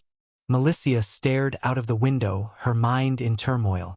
She wasn't sure why she was angry. It wasn't like her to get upset by what a commoner had said to her. For once, she was the only daughter of a saint-ranked powerhouse and the future head of the Ravencroft family. But something about Ash irked her. He was weak, pathetically weak. He had no control over his mana, but his mana was higher than that of a normal person. Yet, what bothered her wasn't that he was weak. She knew she was a genius and that weak people existed everywhere. No, it was the way he spoke to her, even knowing who she was. It made her blood boil. I want to beat the hell out of him. The icy cold gaze he gave her, the way he spoke. It was as if he didn't fear her, or as if he knew she won't kill him. I don't like that gaze. Why did he act so calm? So unaffected? And why did he refuse to bow to her whims like everyone else? He called her a spoiled brat, and it stung more than she wanted to admit. But why? It wasn't like she hadn't been called worse before. It was just that feeling when he looked at her with those eyes, like he was seeing right through her, like she was just another piece of the puzzle he was trying to figure out. He watched her like he knew what she would do, and it made her uncomfortable. That was why she cried. It wasn't like her to show such a vulnerable side, especially to a boy. She was puzzled. Most people looked at her like she was something special. Prodigy. A future ruler. A force to be reckoned with. And she liked it. She liked being seen that way. But Ash? No. He barely even reacted. He treated her like a normal kid. When she tried to play her usual games, trying to get him to apologize, he hadn't flinched. He didn't fall for her tricks. Most people were terrified of her temper, afraid of the fire that could destroy them in seconds. But Ash? He just stood there. Even though he apologized later, it was clear he was just doing it to get out from the scene. He even dodged her attack despite being weak. Although it was her most basic attack. It made her angry. That bastard called me cute, she thought, her face heating up against her will. Goo. The word replayed in her mind, louder each time. No boy had ever said that to her before, but the embarrassment was quickly drowned out by a fresh wave of anger. It was almost like he was the one in control, like he wasn't scared of her at all. How had he done that? She hated how he made her feel. Flustered, embarrassed, angry, confused, all at once. It was as if she had no control over herself around him. It wasn't like her to lose control, especially not over something as trivial as a boy. She had been taught from a young age to keep her composure, to be the poised, powerful lady everyone expected her to be. But Ash? He made her feel small. But that bastard, he's an idiot, she muttered to herself. He's just a damn idiot. And yet, there he was, grinning like an idiot, laughing at something she couldn't even see. What's so funny?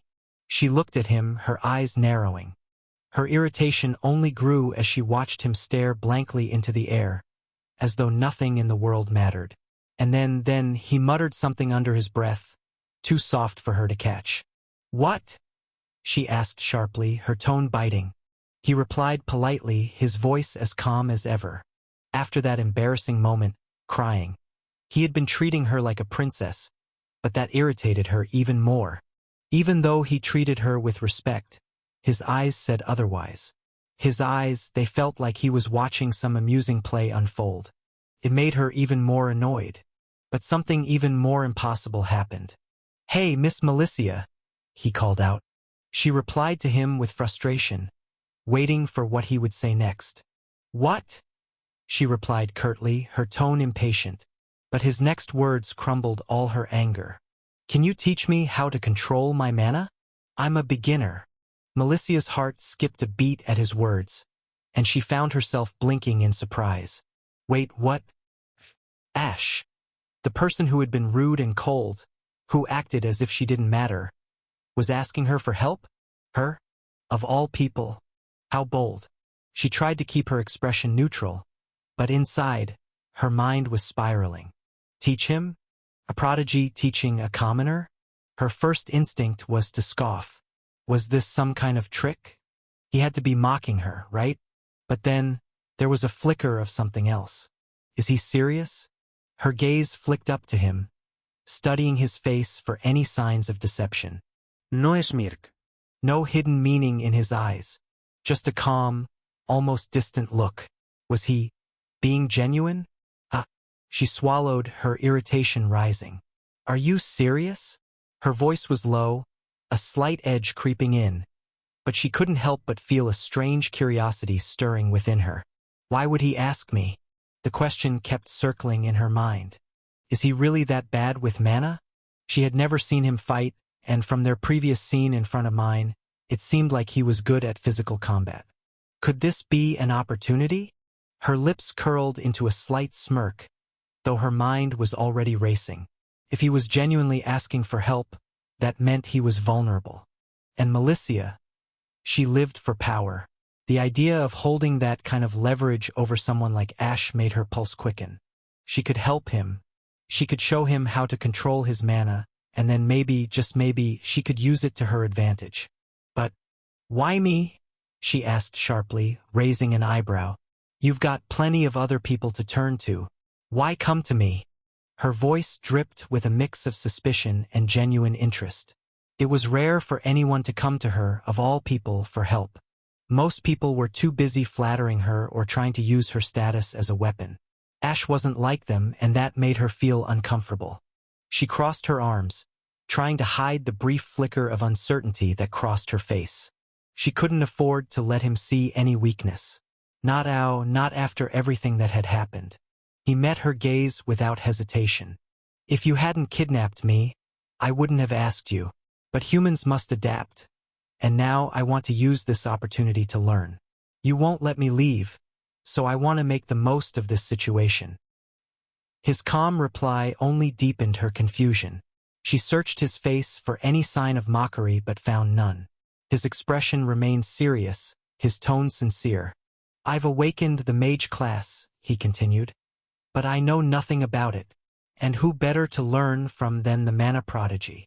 His voice was steady, almost respectful. Please, teach me. Malicia's lips twitched into a smug grin. Don't you know you're here to serve me, not the other way around? She retorted, her tone dripping with mockery.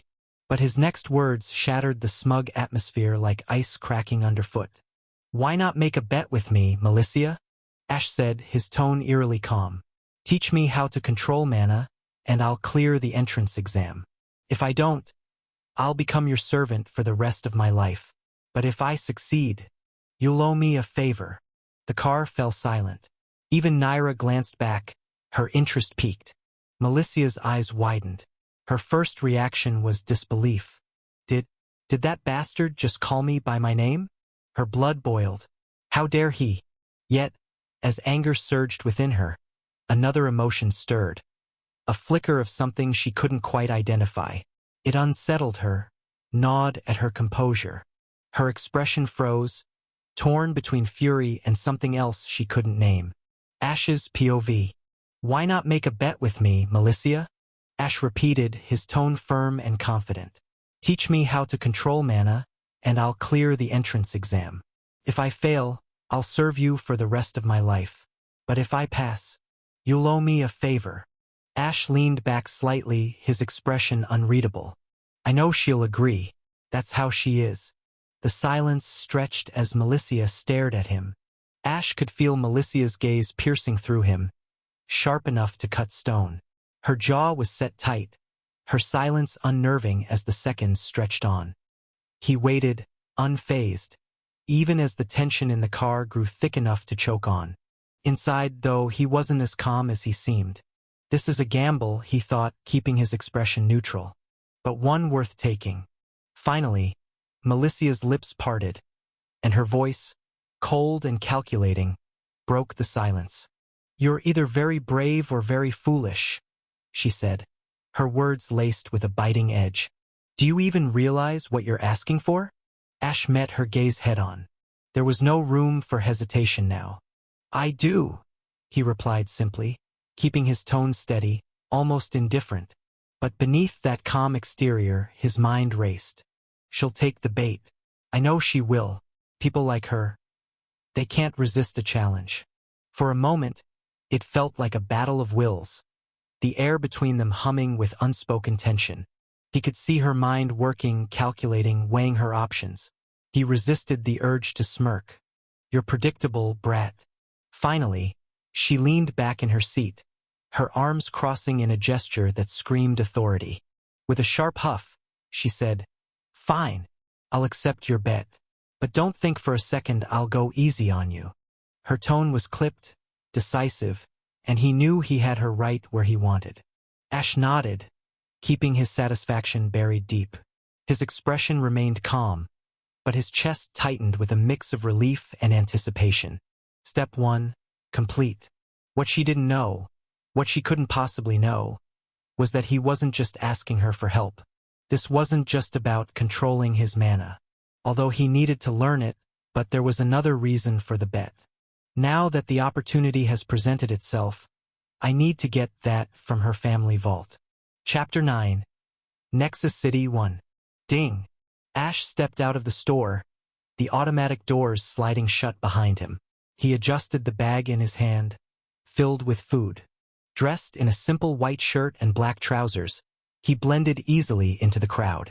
I never would have thought that after getting transmigrated into a new world. I'd be running food errands for a kid, he thought, a faint frown tugging at his lips. His shoulders slumped slightly as he sighed. Well, technically, I'm also a kid now. He exhaled, shaking his head. 2 weeks ago, he'd asked Melissia to teach him how to control his overwhelming mana. Now, with just 1 week left until the Academy's entrance exam, he felt torn between frustration and progress. It was difficult at first, but now I'm getting used to it, he mused, his fingers tightening slightly on the bag's handle. He recalled the first time he'd tried to create a simple bolt of lightning in the car. His mana had flared wildly, and it had failed spectacularly. Even after Melissia's explanations, controlling mana felt like trying to hold water in cupped hands. It always seemed to slip through. Damn, the world of geniuses sure is different, he thought, his lips pressing into a thin line. Who would have thought Naira would step in to teach me in the end? Ash's jaw clenched briefly as he remembered Naira's blunt words. You're not intelligent enough to understand Miss Melissia's explanations, she had said, her tone as casual as if she were stating the weather. Swallowing his pride, he let her teach him like a child learning to write. If survival meant enduring a few blows to his ego, then so be it. His progress was slow but steady. Now, at least he could control mana clumsily. Actual spells, however, were a different matter. Those required either an academy education, a family inheritance, or rare skill books. He could, however, create a basic lightning bolt, though it was considered zero-tier magic. Yet, strangely, his magic's damage was higher than normal. Even after checking his status, he found no answers. Guess I'll figure it out eventually. Shaking the thought aside, he sighed. I really don't understand girls, he muttered. His steps slowed as if weighed down by his thoughts. If you're a genius, be happy with it. Why rub it in other people's faces? He let out a dry laugh. Not that I had much confidence to begin with, he added silently. The truth was, mana control still felt foreign to him. It had been less than a month since his transmigration, and he was still struggling to adapt to this new reality. He didn't understand how the transmigrated protagonists in the novels were able to control mana so easily. He looked up at the bustling city around him, taking in the sights he'd grown somewhat used to over the past weeks. This world sure is developed, Ash thought, his gaze trailing along the towering skyscrapers. Their glassy surfaces gleamed under the sunlight, faint runic patterns glowing faintly along their edges. A seamless blend of magic and architecture. The streets buzzed with life. Mana-powered vehicles hovered silently above the roads, their sleek designs giving the city an air of futuristic sophistication. A floating street lamp overhead pulsed softly with a bluish glow, its crystalline core imbued with magic, casting a steady light over the sidewalks. Ash's expression softened for a moment, a flicker of awe crossing his face. He tightened his grip on the bag and resumed walking. It's almost like magic and science fell in love and built a city together, he mused, a faint smirk tugging at the corner of his mouth. When he first arrived, survival had been his only priority, leaving little room to take in the intricacies of this world. But now that he'd started noticing, he couldn't deny how advanced this civilization was. I didn't think it'd be this developed, Ash murmured to himself, his eyes narrowing thoughtfully. He had wondered, back when he first arrived, why the daughter of a saint was traveling in a hovering car. With a space mage in her family, teleportation would have been the logical choice. Even Naira, with her space affinity, could have easily transported them to the academy in an instant. But after asking, he learned the reason. Melissia simply wanted to travel by car. Sigh. I don't even know what to say anymore. His steps slowed for a brief moment, and his brows furrowed. Frustration churned as he thought about the rune. He had planned to secure his second rune before the entrance exam, but that damn brat just had to show up and ruin everything. His grip on the bag tightened slightly, knuckles going white. Even Naira has space affinity. If she wanted, she could have taken me straight to Ironhold City. But Naira was steadfast, irritatingly so. Her loyalty to Melissia was absolute, unwavering like a knight sworn to their liege. If that rune hadn't been his first, I wouldn't have rushed this much, he thought, his expression darkening. The rune in Ironhold City, it was meant to be the protagonist's first rune, one he would obtain in the first week of the academy. Ash had wanted to claim it early to eliminate uncertainties. But back when he first transmigrated, survival had taken precedence over strategy. The rune of stability had been his only way to stay alive. His brows knitted together, and his footsteps grew heavier. I could have used my knowledge from the novel to blackmail those two women, he thought, the idea leaving a bitter taste in his mouth. But then his fist loosened, and he shook his head slightly. Information without power to protect it is like a rich sleeping in a thieves' den, he reminded himself. Sure, he could have manipulated them with what he knew. But the consequences. He would have become a target, someone who was mysterious and suspicious. That wasn't the kind of drama he wanted. I want my identity as Ashburn to be just an average student. Nothing more. Anything else he'd do under a different name. And that's why he'd told Melissia and Naira that he had a mage class. It was better to hide his unique class and attend the academy as an ordinary mage. His unique class would remain a secret, something he'd wield under a different identity. But for that to work, he needed something else, something from the Ravencroft family's vault. At first, he had cursed his bad luck for getting involved with Melissia. But the more he thought about it, the more he saw it as an opportunity. Still, I will take my revenge. A slow smirk curved his lips. I'll make her run errands for me too. His lips curled into a determined smile as he made his way back toward the car. Why did you take so long just to buy food? Melissa asked, her tone resembling a boss scolding an incompetent worker. Ash sighed internally. Sometimes, I enjoy the drama she puts on all day, but it's also irritating.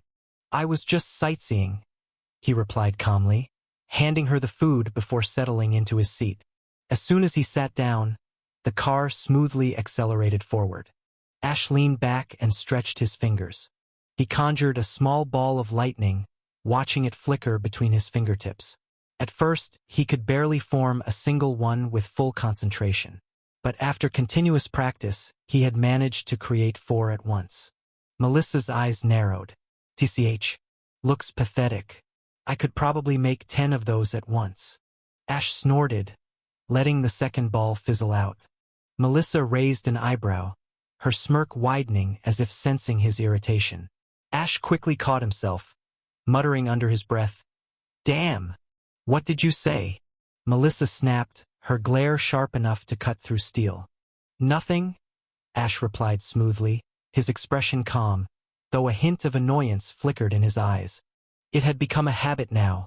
She always finds a way to get under my skin. He thought, a small, bitter smile tugging at his lips. He knew he wouldn't be able to get his second rune before the entrance exam. So instead, he decided to focus on fighting like a mage. And then, there was the possibility of skill creation. Should he make a skill now or wait? With only Rune of Stability, he wasn't sure if it was worth it. For now, he decided to wait. If the situation demanded it, he would create a skill. Otherwise, patience would serve him better. And so, his days passed, practicing mana control, waiting for his mana to recover, running errands for Melissa and sleeping at night. Until finally, they arrived at Nexus City, the heart of the human continent. A city built to train the future generations of humanity. Chapter 10. Nexus City, 2. March 14th, year 5031. Nexus City was famous for housing the world's most legendary retired hunters, many of whom had settled into roles as instructors at Starlight Academy. The streets buzzed with life, students, association members, and academy staff moving purposefully through the city's seamless blend of magic and technology. Towering buildings, some seemingly defying gravity, stretched toward the sky, their surfaces pulsing faintly with enchantments. A subtle hum of mana filled the air, woven into the very infrastructure of the city. As part of the Human Association's domain, Nexus City was one of the most secure and prestigious places in the world. No hunter could enter without approval, a necessary safeguard for humanity's future. I'm glad that Naira was not allowed to enter the city, Ash thought, glancing at Melissa. She was utterly captivated by the city, her eyes wide with wonder as she took in the sights. She looked like a child lost in a dream, practically bouncing on her feet. Ash smirked. Now that Naira's gone, this is my chance. If anyone sees me with her, I'll get dragged into the spotlight for no reason, and my peaceful life at the academy will go straight to hell. He began backing away, carefully slipping into the crowd. Melissa was too absorbed to notice. Step by step, he vanished like a shadow. Once he'd put a good distance between them, he let out a relieved sigh. Finally, I'm free. It's not like I was enslaved or anything, he said, weaving through the bustling streets. But damn, it was uncomfortable. I'm not the type to get hung up on pride, but, that's just how the world works. The strong get what they want. Everyone else has to fall in line. His hands curled into fists as his gaze hardened. That's why, in this world, survival isn't enough. I want to be feared by demons, angels, and everything in between. I want my name to make the heavens tremble and the abyss shudder. And for that, I need to get into the academy. A faint smirk tugged at his lips. There's a saying, he thought, the people who are crazy enough to think they can change the world are the ones who do. He chuckled softly. Then I'll just have to be crazy enough. Ahead of him, a building unlike any other in the city loomed over the skyline. It resembled the blade of a spear, sharp and imposing, as if it were piercing the heavens themselves. It was one of the Human Association's main headquarters, the central hub for all matters related to Starlight Academy, including applications. The interior of the building was just as grand as its exterior. Polished white walls reflected the bright, almost sterile lights, and the air carried a faint metallic tang mixed with the subtle buzz of mana. People moved with purpose, students, staff, and association members, all sharply dressed and focused on their tasks. Floating holograms displayed everything from upcoming events to academy rankings and the achievements of notable hunters. Ash walked up to the reception desk, his expression calm but focused. The receptionist, a young woman with sharp features and short brown hair, barely glanced up from her screen. "Good morning," Ash said. His tone was polite but clipped. "I'd like to know how to apply for Starlight Academy." The receptionist tapped a few buttons on her console, and a holographic screen flickered to life in front of him. A list of instructions and requirements appeared. "You'll need an ID crystal to start," she explained in a flat, professional tone. "If you don't have one, you can apply for a temporary crystal at the counter to your left. Once you've completed the application, you'll proceed to the human verification process, where we'll record your mana signature and conduct a basic aptitude test." "Where do I get the application form?" Ash asked. The receptionist pointed to a row of kiosks along the far wall. "You can start the process there. If you need assistance, there's a guide stationed nearby." "Understood. Thank you." Ash headed toward the kiosks, letting out a quiet sigh. "Even applying here feels like a chore," he thought as he reached the glowing screen of a kiosk. He retrieved a small ID crystal from his pocket, the one he'd found upon transmigrating into this world, and placed it on the scanner. The screen flickered before his information loaded. A series of forms appeared on the screen. Ash started filling them out, listing basic details like his name, age, and background. When he got to the section about combat experience, he hesitated. "What am I supposed to put here? Fighting to survive since the day I got here?" He smirked at the thought but decided to keep things vague. "Basic combat training and practical experience in varied environments," he typed. Once the form was complete, a prompt appeared instructing him to proceed to the verification room. The room, marked with glowing runes, was easy to spot. Inside, the walls were covered with intricate carvings, glowing faintly with magical energy. "Step forward and place your hand on the verification orb," said a stern-looking man standing by the entrance. Ash walked up to the orb, which pulsed faintly with energy. As he placed his hand on it, a tingle ran through his fingers. The orb glowed brightly, and the man gave a curt nod. "You've been verified. Head to the aptitude testing area down the hall." Ash thanked him and moved on, his thoughts churning. "They're probably checking if someone's a demon in disguise," he mused. The aptitude testing area was buzzing with activity. Applicants filled the room, some visibly nervous, others brimming with confidence. The air was thick with tension, mingled with faint traces of mana from the tests being conducted. A tall woman in a black and gold uniform approached him. Her sharp gaze swept over him, her presence commanding immediate respect. "Name?" she asked curtly. "Ash Byrne," he replied. She checked a floating screen in her hand and nodded. "We'll start with aptitude testing. Follow me." Without another word, Ash trailed behind her toward a smaller chamber off to the side. The room was cold and silent, save for the faint hum of magical equipment. At its center, a large crystalline orb floated, its surface rippling with soft, iridescent light. The woman gestured for him to step forward. "Place your hand on the orb," she instructed. "It will measure your mana compatibility and overall potential. Stay still until the reading is complete." Ash nodded, his heart pounding. He reached out, pressing his palm against the cool, smooth surface. A tingling sensation spread through his fingers as the orb pulsed with energy. Faint waves of light flickered across its surface, growing stronger with each passing second. The woman studied the readings intently, her face unreadable. After a few tense moments, the light intensified, and a soft chime echoed through the chamber. Symbols and numbers projected into the air above the orb. She examined them briefly before announcing, "Your mana compatibility is legendary rank, but your potential caps at Grandmaster." Ash froze. Grandmaster. A/N. Grandmaster a rank? Legendary, S rank.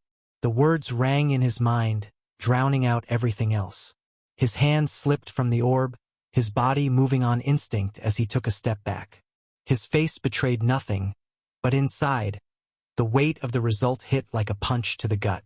Grandmaster rank. That's it? He swallowed hard. A bitter laugh threatened to escape, but he pushed it down. The bare minimum to get into the academy. That was all he amounted to. After everything I've been through, everything I've endured. Is this really all I'm worth? The woman continued, indifferent to the storm raging inside him. You qualify for the entrance exam. Follow all instructions carefully. Failure to comply results in disqualification. First, proceed to the orientation hall for a briefing on the exam structure. She handed him a small, glowing badge. Wear this at all times. It will track your progress. Her gaze lingered on him for a moment before she added, and remember, aptitude only shows what you might achieve. Without effort, even reaching B rank will be difficult. Ash took the badge in silence, his fingers tightening around it. You have 1 day to prepare. Use it wisely. With that, she turned away, dismissing him without a second thought. Ash stood there, unmoving. The crystal orb behind him flickered once before dimming, as if mocking him. When he finally stepped out, the bustling testing hall swallowed him whole. Voices rang around him, sharp, excited, alive. Hope filled the air. Hope for a future they all dreamed of. Yet all he felt was emptiness. I was aiming to surpass everyone, to be unshakable. But I'm barely scraping by. His steps slowed. He found a quiet spot near one of the large windows and leaned against the cold frame. Outside, the city stretched endlessly, its towering spires and glowing ruins a testament to humanity's greatness. A greatness he had once believed he could claim. But now that dream felt impossibly distant. He exhaled slowly, his breath fogging against the glass. The weight of reality pressed down on him, heavy and suffocating. No. Stop. He forced the thought down, straightening. His eyes sharpened. So what if it's the bare minimum? It's still enough to get me in. And once he was inside the academy, I'll rewrite my fate.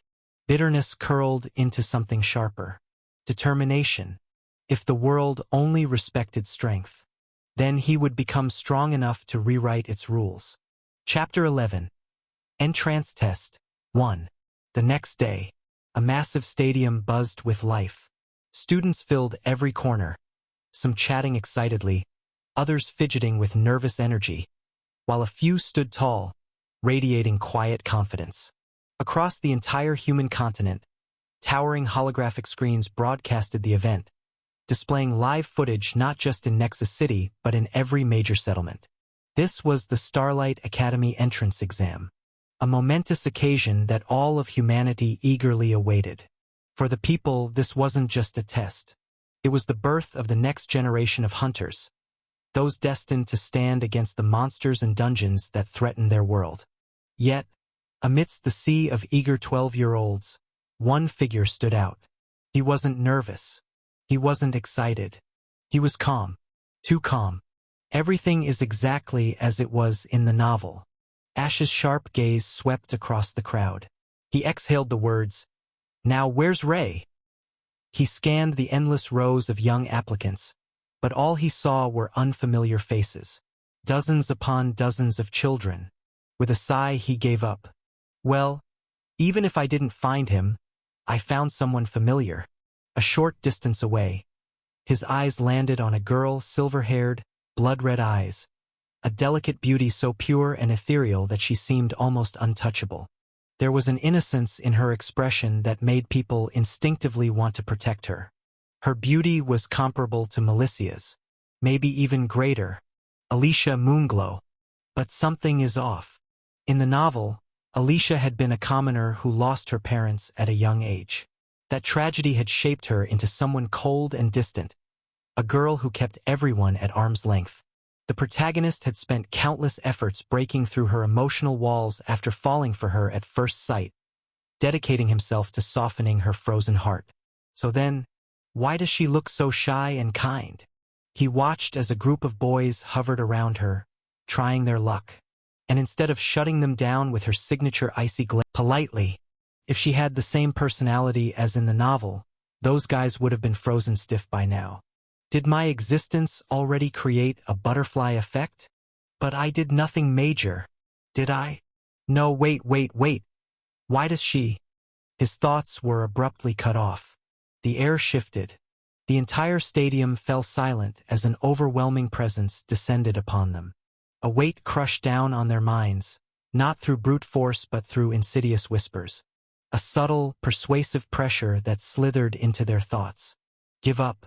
Be alone. Turn around and leave. Forget this test. Go home. Sleep. What's the point of getting strong? Why make friends? You are fine alone. In the end, they will die just like her. Ash's jaw clenched. Shut up, you bastard. His thoughts, his own mind, turned against him. Damn, I didn't think it would be this bad. Hearing your own thoughts turn against you. He clenched his fists, his body resisting the urge to surrender. This was the first test mentioned in the novel. He thought, eyes darkening as he steadied himself against the invisible force pressing down on his mind. The persuasion became even strong. The whispers coiled around his thoughts, insidious and relentless. Just stop. This path leads nowhere. Forget this pointless struggle. You're not meant for greatness. Ash's breathing grew ragged. His heartbeat pounded in his ears, louder than the murmurs, louder than the stadium's distant hush. The weight pressing down on his mind wasn't just suffocating, it was drowning him. A sickening feeling curled in his gut. A cold, creeping sensation, like fingers clawing at his very being, trying to peel away the thin layers of willpower holding him together. Why am I even here? His knees trembled. Isn't it easier to give up? His vision blurred at the edges, shadows bleeding into the light. Every thought felt foreign, tainted. His mind was not his own. Then, a faint glow. Warmth spread across his chest, chasing away the cold tendrils of despair. The rune of stability. Description. Grants the ability to maintain equilibrium despite conflicting and opposing energies in the body, ensuring seamless flow and control in volatile situations. Passive. Improves mana flow efficiency by 50%, ensuring smoother and more potent magical output. Passive. Calms the mind, preventing emotional turmoil and overpowering negative feelings, allowing one to maintain clarity and focus even in high-stress scenarios. Passive. The symbol etched into his soul flared to life, invisible to the world but burning like a silent beacon inside him. The suffocating whispers receded. No, they were still there, still trying to twist his mind, but their grip was weaker. Ash took a breath. Another, and another. His chaotic thoughts unraveled, untangling like knots being undone. His fingers curled into fists, nails biting into his palm. The pain was sharp, grounding, but his body no longer swayed. His breath evened. He blinked, trying to regain the clarity. Then, the stadium came back into focus. Bodies littered the ground, children who had collapsed unconscious. Others wavered on unsteady feet, glassy-eyed, succumbing to the whispers. A few were already leaving, turning their backs, walking away as if the test had never mattered. Ash's eyes darkened. Everything's the same as in the novel. He exhaled, slow and controlled. And then he raised his head. Floating high above the stadium, a woman exuded an overwhelming aura, so potent that the very air trembled in response. She was ethereal, unnatural, almost divine. Long, flowing black hair cascaded past her waist, framing a face so stunning it felt unreal. A slender yet exquisitely curved body, draped in a tight-fitting uniform that only served to highlight her inhuman perfection. She looked young, perhaps in her early 20s, but Ash knew better. Vice Principal of Starlight Academy. Elva Quill. Her sharp, piercing gaze swept over the stadium. And then, for a fleeting moment, her eyes met his. A smile tugged at her lips. TCH. Ash immediately averted his gaze. Why is she looking at me like that? Something about her felt off. She was a mystery in the novel, an SS-rank hunter who had long since hit a wall, unable to ascend any further. She had been mentioned only a handful of times, always remaining in the background. Yet standing, or rather floating, before him now, she was nothing like a background character. Did the novel not do her justice? Before he could think further, her voice rang through the stadium. Well now, her voice was smooth and velvety, carrying through the stadium with effortless clarity. That was entertaining. She chuckled low, melodic, almost teasing. It's always amusing to see how students react to the first test. Some crumble immediately, some fight until the very last second. And then, her eyes briefly flickered toward Ash again. Some are simply unfazed. Ash stiffened. He didn't like this attention. Why does it feel like she's talking about me specifically? Elva smirked. Regardless, let's not waste any more time. The remaining students, still dazed from the earlier ordeal, slowly straightened, trying to gather themselves. To those still standing, she raised a hand, making a small, flicking motion. A pulse of mana spread through the stadium. Suddenly, every collapsed student disappeared. Gasps erupted as the unconscious bodies vanished in the blink of an eye. Ash, however, wasn't surprised. Teleportation magic. Elva turned back to the remaining students, a satisfied glint in her eyes. Congratulations. You've passed the first test. Silence. Then whispers. Some were confused. Others relieved. A few were too exhausted to react at all. But most of the boys were still staring at her like fools. A bemused smile crossed Elva's lips. She placed a finger to her lips, pretending to be in deep thought. Oh dear, are you all still too stunned by my presence to respond? A few of the boys turned bright red. Others coughed and looked away in embarrassment. She chuckled softly. Listen up, children. Her tone suddenly sharpened.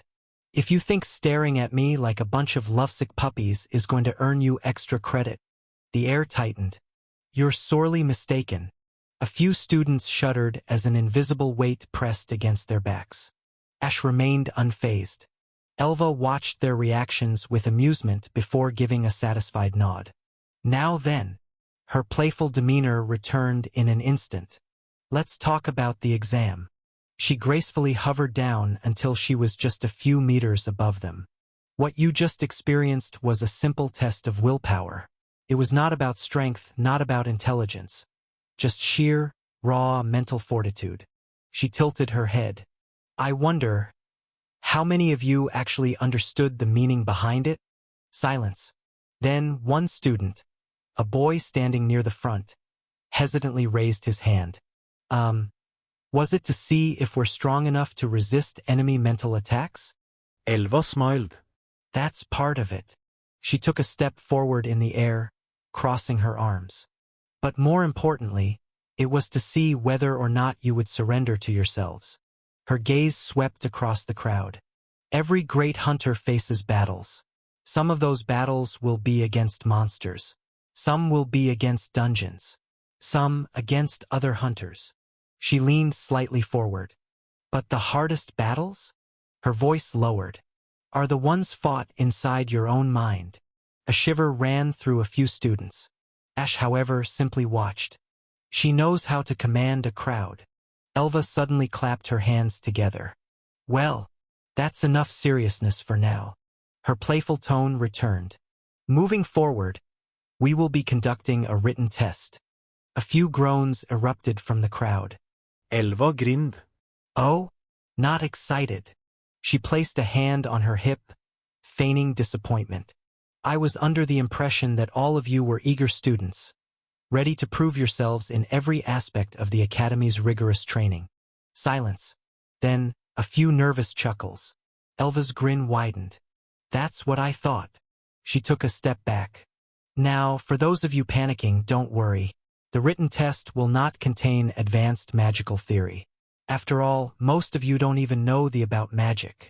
Some students sighed in relief. Elva let the moment linger. Then, her smirk sharpened. Oh, but don't get too relaxed. She raised a finger, twirling a lock of her hair. The test will be, well, let's just say, quite unexpected. The students stiffened. Ash narrowed his eyes. She's messing with them on purpose. Elva tjøkkledd. Don't worry. You'll find out soon enough. Then, without warning, she vanished. A beat of silence passed. Then, the entire stadium erupted into nervous chatter. Ash exhaled. That woman. He didn't know if it was just her personality, or if she had genuinely taken an interest in him. Either way, he had a bad feeling about her, and bad feelings usually turned out to be right. Chapter 12. Entrance Test 2. After Vice Principal Elva disappeared, the stadium buzzed with chatter. Some students were visibly nervous at the mention of a written exam, anxiously whispering about what kind of questions might appear. Others brimmed with confidence, convinced they'd ace it. And then there were those whose minds were elsewhere. A few boys stood huddled together, their eyes still filled with the lingering image of the seductive vice principal. Damn! She was unreal. I swear. She just smiled at me. Bro, she smiled at everyone. But it felt different with me. Ash glanced at them, his expression flat. They're already disqualified. He sighed inwardly, shaking his head. She didn't leave. She just turned invisible. And now, she's listening to every single conversation. His gaze flickered toward a seemingly empty space in the air, where he could feel the lingering presence of the SS rank mage. I'm glad I knew about this beforehand. Otherwise, I'd be out before even stepping foot in the academy. He tightened his grip on the strap of his bag. I need to get in at all costs, he murmured under his breath. With my potential capped at A rank, I can't afford to waste time. If I don't find another way to grow stronger. His voice trailed off as a soft sound came from behind him. Excuse me. Ash turned. Standing there was Alicia Moonglow. Oh, I totally forgot about her. The silver-haired girl stood in front of him, her crimson eyes peeking up at him with an unreadable expression. Should I keep an eye on her?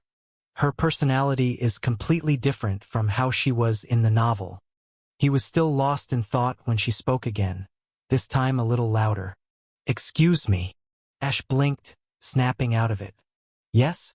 How can I help you? He kept his expression calm. He was grateful to have returned to his usual self after the rune's effect, which had made him speak his inner feelings without thinking. Otherwise, he might have blurted out something strange. Can you give me a water bottle? Alicia asked, voice barely above a whisper. Her fingers twitched slightly. I forgot to bring one. Ash stared at her. Why is she acting like this? She fidgeted. Her grip on the hem of her sleeve tightened as she bit her lip, seemingly gathering the courage to speak again. Please. Ash exhaled. Yeah, sure. He reached into the bag slung over his shoulder and pulled out a bottle, handing it to her. Yesterday, after filling out his application, he had bought food and stocked up on water. He didn't have enough money for potions or weapons, so he skipped them. Since he was registering as a mage, he didn't need a weapon anyway. Alicia took the bottle with both hands and quickly unscrewed the cap. She drank in small, hurried sips, as if embarrassed by her own request. Ash watched her out of the corner of his eye. TSK. Why is she? Before he could finish the thought, a faint glow illuminated the ground. A magic circle appeared beneath every student. Alicia hesitated, still holding the bottle. She tried to return it, her delicate hands offering it back. You can keep it, Ash said casually, adjusting the strap on his shoulder. I have extras. Then he turned to leave. I should stay away from her. Otherwise, she'll always remind me of her. Wait. Alicia's voice trembled slightly, but Ash didn't stop. He had no time to get caught up in someone else's story. A second later, the magic activated. And just like every other child in the stadium, Ash vanished. Ash felt his vision distort as the scene around him shifted. Even though he knew the magic circle was for teleportation, the sensation still left him nauseous. It wasn't a simple relocation. It felt as if his body was stretched and compressed at the same time, like reality itself was reshaping him. The nausea hit immediately. When his vision cleared, he found himself in a small, sterile room, devoid of anything but a chair and a large, hovering holographic screen. The cold, white walls gave no indication of direction. No doors, no windows. A completely enclosed space, designed to cut off distractions and heighten tension. He thought, place all your belongings in the corner and be seated. The test will begin in 5 minutes. Ash exhaled, setting his bag down before sitting. His fingers instinctively tapped against the chair's armrest as he waited. Let's see if this test is anything like what I remember. After waiting for 5 minutes, the holographic screen flickered to life, displaying the first question. A mage has suffered severe mana deviation due to excessive overuse of a corrupted artifact. Which of the following actions is the safest first response? Apply a cleansing spell to purge corruption. B. Stabilize the mana flow using an external medium. C. Forcefully drain the excess mana. D. Wait for natural recovery and monitor vitals. Ash's eyes narrowed. I think I read something about this in the novel. His memory flashed back to a scene where a supporting character nearly died after using a cursed artifact. The healer tried to purify the corruption with magic and, it made things worse. So option A is out. He skimmed the other options. Wait for recovery? That's just letting them die. And draining mana forcefully would kill them even faster. The only real answer left is B. He selected the answer. The next question appeared. If a mana circuit experiences a sudden surge, causing instability in a conjured barrier, what should be done first? Strengthen the mana output to compensate for fluctuations. B. Dispel the barrier entirely and reform it. C. Redirect the excess energy into a ground. D. Allow the barrier to shatter and focus on emergency shielding. All right, let's think. This wasn't something he personally knew, but he had read enough magic battles to make an educated guess. Strengthening the output wouldn't fix the instability. Dispelling would take too long. Letting it shatter is stupid. So the only option left is C. Redirecting the energy into ground. He clicked his answer. As he went through more questions, he realized a pattern. None of them tested pure magical knowledge. Instead, they tested how well someone could analyze a situation and make a decision. And that was something Ash excelled at. Until a village elder comes to you, begging for help. His people are dying due to an unknown magical disease. You only have enough resources to save either the elderly or the children. Which do you choose? Save the elderly, as they hold knowledge and leadership. B. Save the children, as they are the future. C. Divide resources equally, though it risks both groups. D. Refuse to intervene, as a neutral party should not interfere. Ash's fingers froze. What kind of question is this? There was no right answer. No logical answer. A or B meant condemning an entire group. C meant gambling both groups' lives. D meant turning away and letting them die. He leaned back, rubbing his temple. They aren't testing knowledge here. They're testing how we think. The novel didn't even mention these questions. It was a part that was skipped. TSK. Fine. If there's no right answer, then I'll go with the most practical one. He selected. The moment Ash submitted his last answer, the holographic screen vanished. No confirmation. No feedback. Just pure silence. Then, light swallowed him whole. His stomach lurched as space twisted around him. The moment his feet touched the ground, familiar chatter filled his ears. Groups of students were talking, some with bright smiles, their eyes twinkling with relief, while others looked like they had just come back from war, their faces pale with despair. He ignored the noise and sighed. Ash ran a hand through his hair, letting out a small breath. That test was complete nonsense. It wasn't difficult in the traditional sense. The questions weren't about memorizing formulas or magic theories. Instead, Every scenario given had been deliberately twisted, designed to force a choice where every option was flawed. No matter what you chose, something had to be sacrificed. There were no perfect answers, only the lesser evil. He exhaled. At least I did well enough. Intelligence was his second highest stat after mana. It had always been his edge, the one thing he could count on. Numbers, logic, calculations, they never failed him. People, emotions. That was another story. Talking about mana, he looked at his hand. A small lighting was flickering above his hands. I have come a long way. 3 weeks ago, he hadn't even known how to control mana. Now it obeyed him, mostly. The flickering lightning above his palm danced unpredictably. But it was progress. Real progress. He wasn't a master, not yet. But given enough time, he would be. Of course, the rune of stability had played a major role. The rune's passive effect of improving mana flow had made the process much smoother. Without it, his progress would have been much slower. Anyways, now 2 tests are over, the third one is a real hell, he thought. First test was the test about willpower. Second test was the test about decision-making. Third test will be, hello, my adorable little future prodigies. Did you miss me? No? Too bad. I missed you. A familiar playful voice echoed through the air, sending a chill down some students' spines. Ash looked up, eyes narrowing. Elva giggled, appearing once again out of nowhere, floating above the stadium with her signature mischievous smile.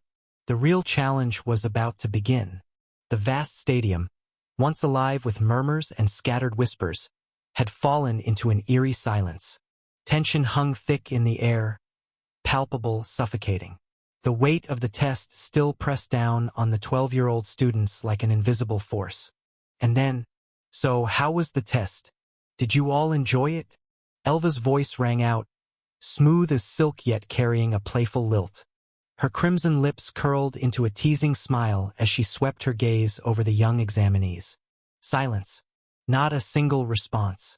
The students stood frozen, their minds still tangled in the moral dilemmas they had just faced. The test had been nothing like they had prepared for. It wasn't an academic evaluation. It wasn't a test of strength. It demanded something far more profound, judgment. For the first time, many had been forced to question their beliefs, their morals, and the very essence of what was right and wrong. And as the unsettling realization dawned upon them, doubt crept in. Elva chuckled, amused by their reactions. No response? I suppose it was a bit difficult. Her tone dripped with amusement, though her violet eyes glimmered with something deeper, expectation. Ash, standing amidst the crowd, let out a quiet sigh, his gaze sweeping over the students. What else can you expect from a bunch of kids?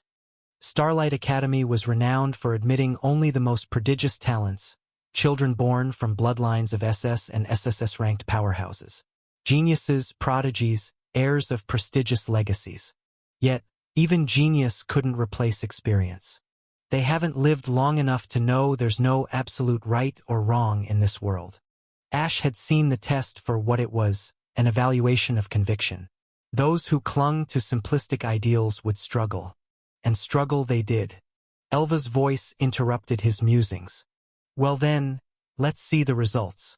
With a flick of her wrist, a holographic screen materialized behind her, shimmering with a soft glow.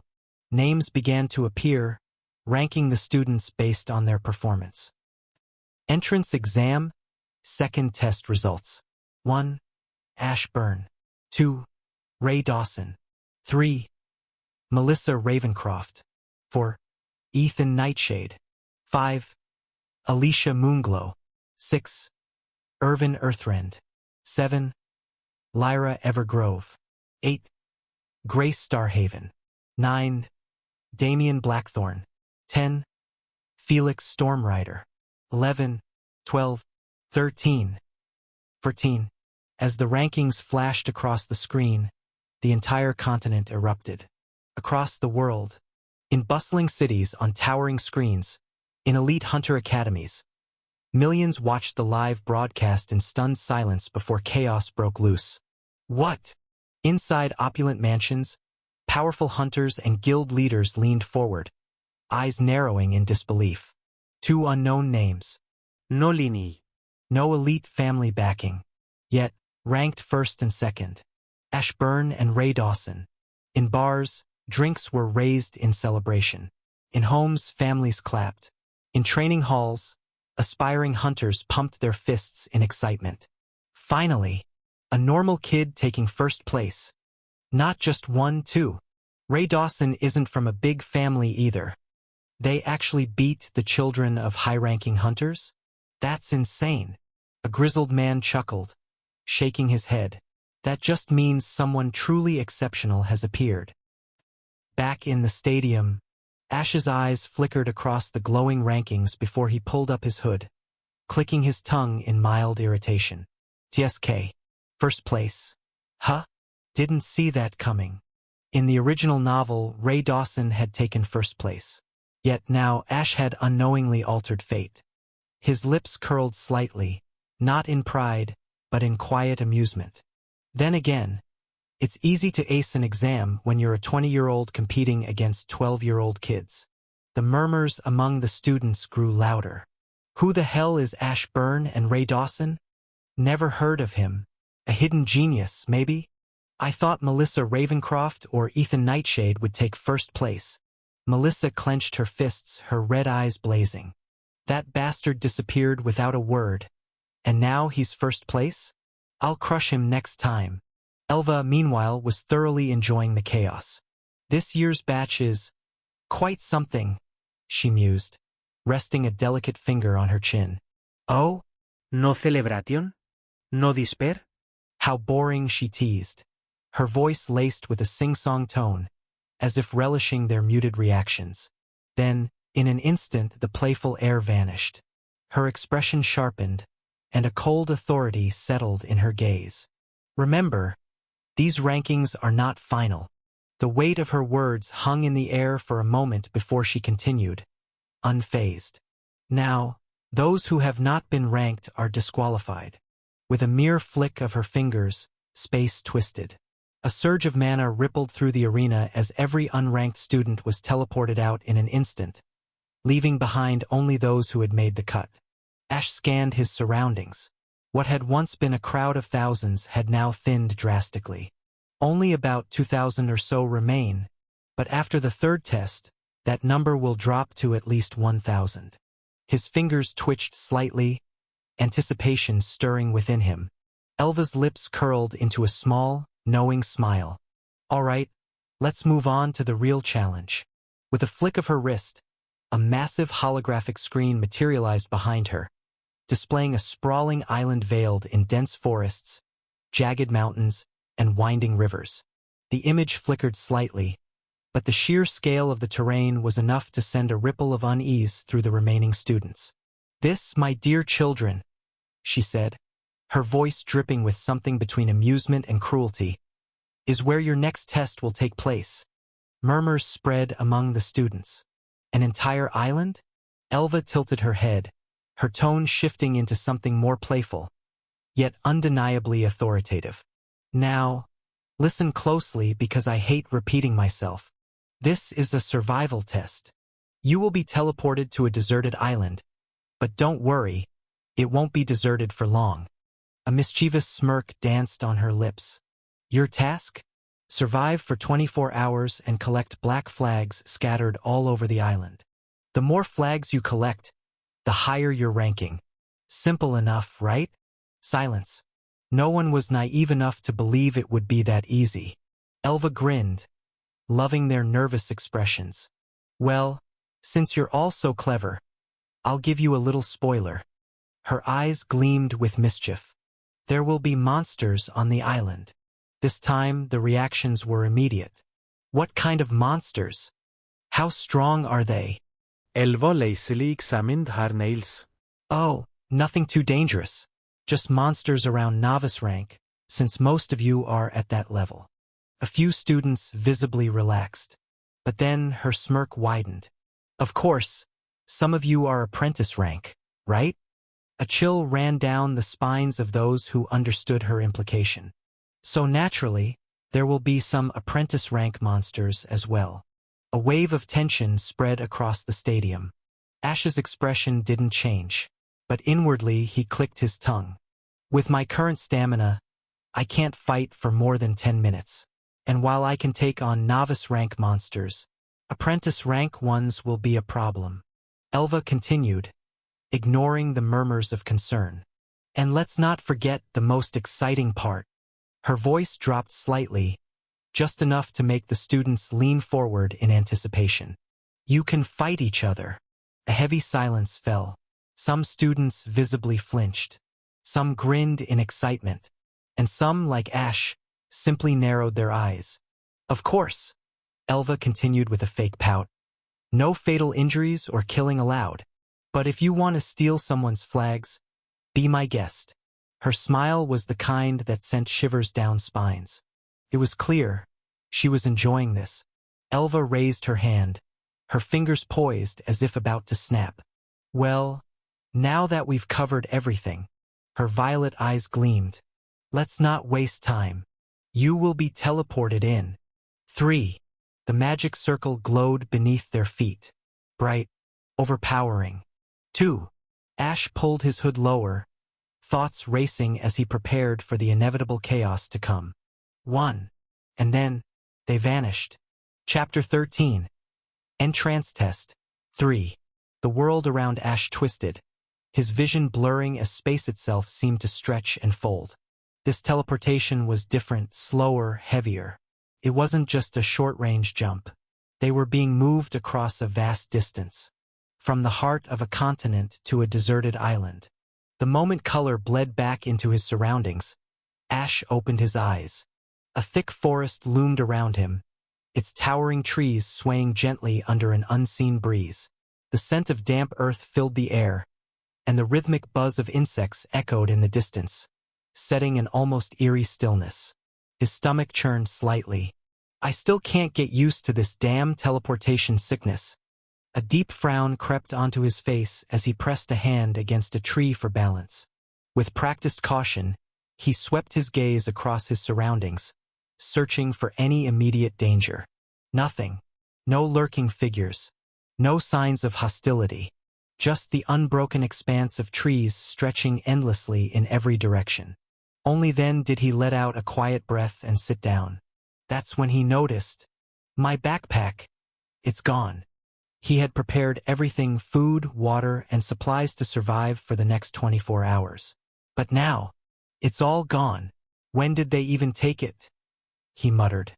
Try as he might, he couldn't recall a moment when anyone had asked him to deposit his belongings. He exhaled slowly, forcing down the irritation clawing at him. It doesn't matter. Sitting around won't change anything. The longer he stayed in one place, the higher the chance someone would find him. And in a test like this, every encounter was a potential threat. Just as he pushed himself to his feet, a voice crackled through the badge pinned to his chest. Hello, am I audible? Well, not like you guys can answer, right? A light giggle followed, teasing, playful, yet carrying an edge of amusement that felt just a little too sharp.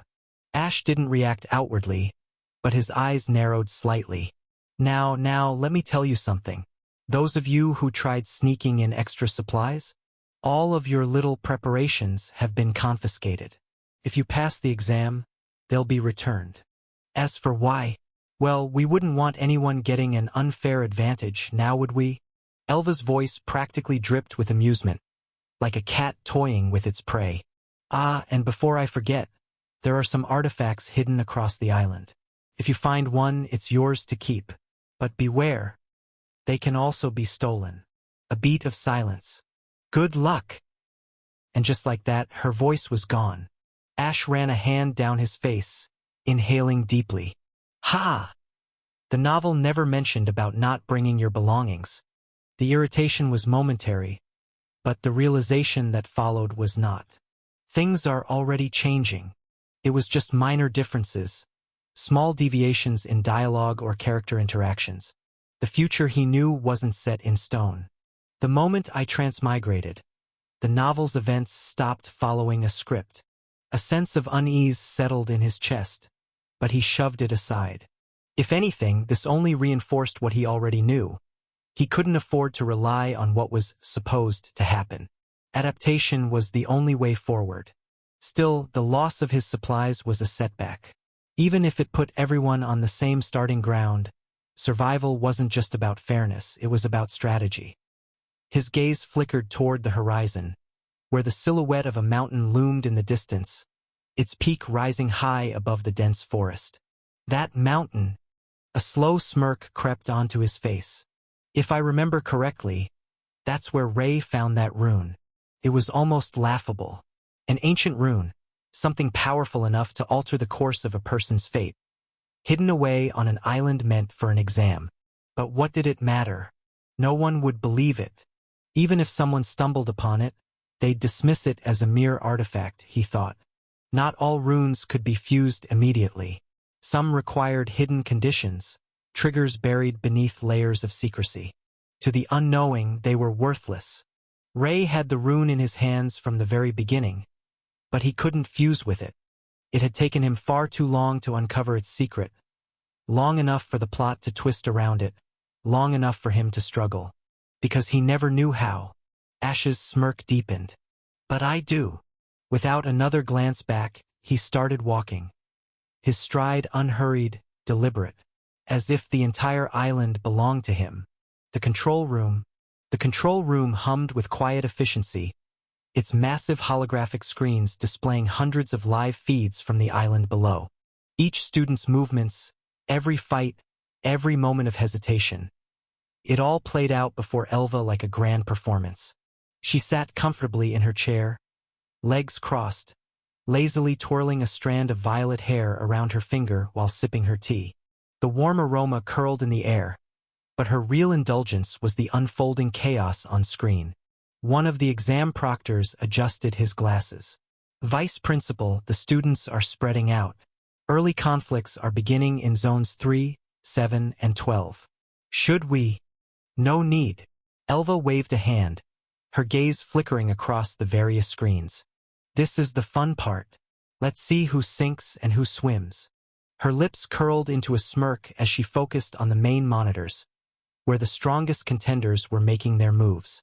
On one screen, a young girl with red hair moved through the dense jungle, her red eyes sharp and unwavering. Melissa Ravencroft, daughter of St. Lucan Ravencroft, the SSS-ranked hunter. A girl born into power, raised in it, and utterly unbothered by the trials set before her. Unlike the others who hesitated at the unfamiliar terrain, Melissa moved with a predator's grace, her every step confident. A group of students, 3 boys armed with standard-issue daggers, had made the foolish decision to tail her, thinking her an easy target because of her small stature. El vote chocolate. Oh, you poor fools. Melissa didn't even slow down. Fire coiled around her fingertips, flickering with restrained power. Then, without a single wasted motion, she flicked her wrist. A ball of fire snapped through the air. A heartbeat later, her pursuers collapsed, twitching on the ground, smoke curling from their bodies. She didn't even glance back. Ha! So like her father. Elva's attention shifted. On another screen, a tall, lean boy wielded a gleaming sword, his strikes precise and measured. Ray Dawson, the boy who had lost everything to demons. The boy who, in time, would become a force no one could ignore. But right now, he was still climbing, still sharpening his skills. His sword cut through the air in fluid, decisive arcs as he deflected an incoming attack of a beast. His expression was focused, unwavering, as he engaged multiple beasts at once. His movements refined but not yet perfected. He's growing. Unlike Melissa, who dominated through overwhelming power, Ray's strength came from his unparalleled sword talent. He had the potential to carve his way to the top, but he wasn't there yet. Not yet. Elva leaned forward slightly, watching as he, too, moved toward the mountains. Which meant, Elva's eyes flickered to another screen, and there he was. Ashburn. Unlike Ray, whose path was one of raw struggle, or Melissa, who was born into her strength, Ash walked with an air of quiet certainty. He wasn't scrambling to secure flags. He was even avoiding beasts and another kids. He was heading straight for the mountain. Interesting. Did he figure something out? Or was it blind luck? Whatever the case, his actions set him apart from the others. And Elva found herself intrigued. Her fingers tapped against the armrest of her chair. A slow, thoughtful rhythm. "Vice Principal?" one of the proctors asked hesitantly. She smiled, her violet eyes gleaming. "Nothing. Just enjoying the show." Her gaze flickered back to Ash and Ray, both unknowingly moving toward the same destination. Two pieces on the board. Two paths destined to collide. And Elva couldn't wait to see what happened next. And just as if the world had decided to entertain her, a beast appeared in front of Ash. "Now let's see what you do," she said while smirking. Back in the forest. The beast lunged, a blur of fur and claws, its predatory instincts honed to kill. Ash didn't move. Not yet. He stood still, eyes locked onto the incoming strike, muscles coiled but relaxed, waiting. He watched, eyes sharp, tracking the arc of the strike. His mind registered the distance, the speed, the moment of impact. Then he ducked. His instincts, sharpened from years of gaming and battle simulations, guided his body before thought could. A crackling sphere of violet lightning surged in his palm. With a sharp thrust, he slammed it into the beast's stomach. Boom! The wolf-like creature yelped as the impact sent it skidding backward, its claws tearing into the dirt in a desperate attempt to regain footing. Blood oozed from the point of contact, singed fur curling from the heat of the attack. Ash didn't let up. He moved, closing the distance in a swift, calculated step. His fingers twitched, another surge of lightning lancing toward the wounded beast. The first bolt struck its shoulder. The second hit its leg. By the third, it barely had the strength to snarl. A final crackling arc of lightning ripped through the air, slamming into the beast's chest. His body convulsed once, then collapsed, unmoving. Ash stood there for a moment, feeling the static hum beneath his skin. Then he exhaled. "TSK. It's uncomfortable. Fighting like this, holding back." If he had used mana the way he truly wanted to, the fight wouldn't have lasted more than a few seconds. Channeling it into his muscles, moving with the precision and raw force of a warrior, that was what felt natural. But a mage couldn't do that. And right now, he had to be a mage. "It's fine. I trained for this." Traveling with Melissa, he hadn't just honed his mana. He had pushed his body daily, conditioning his stamina, strengthening his body. The results were there. Strength 6, 8. Agility 8, 10. Vitality 4. Intelligence 14. Stamina 10, 12. Charm 6. Mana 50. Ash rolled his shoulders, shaking off the lingering static from his own attack. The fight had been quick. Too quick for anyone watching to pick up on what he truly was. And yet, somewhere far away, in a dimly lit control room, a pair of sharp violet eyes gleamed with interest. Elva leaned forward in her seat, a slow smirk tugging at her lips. Well, she murmured, her voice laced with amusement. That was quite the performance. With a flick of her fingers, she expanded Ash's live feed on the main screen. There were plenty of strong contenders in this test: Melicia's ruthless efficiency, Ray's relentless blade, and many more. But Ash was different. Something about him set him apart. And Elva wanted to see what that was. Chapter 14. Unexpected Encounter 1. After killing the beast, Ash moved once more toward the large mountain. His steps were steady, his mind focused. The mountain loomed in the distance, its jagged silhouette cutting against the sky like an unspoken promise. An obstacle, a challenge, a necessity. He had evaded beasts that could be avoided, fought those that had to be fought.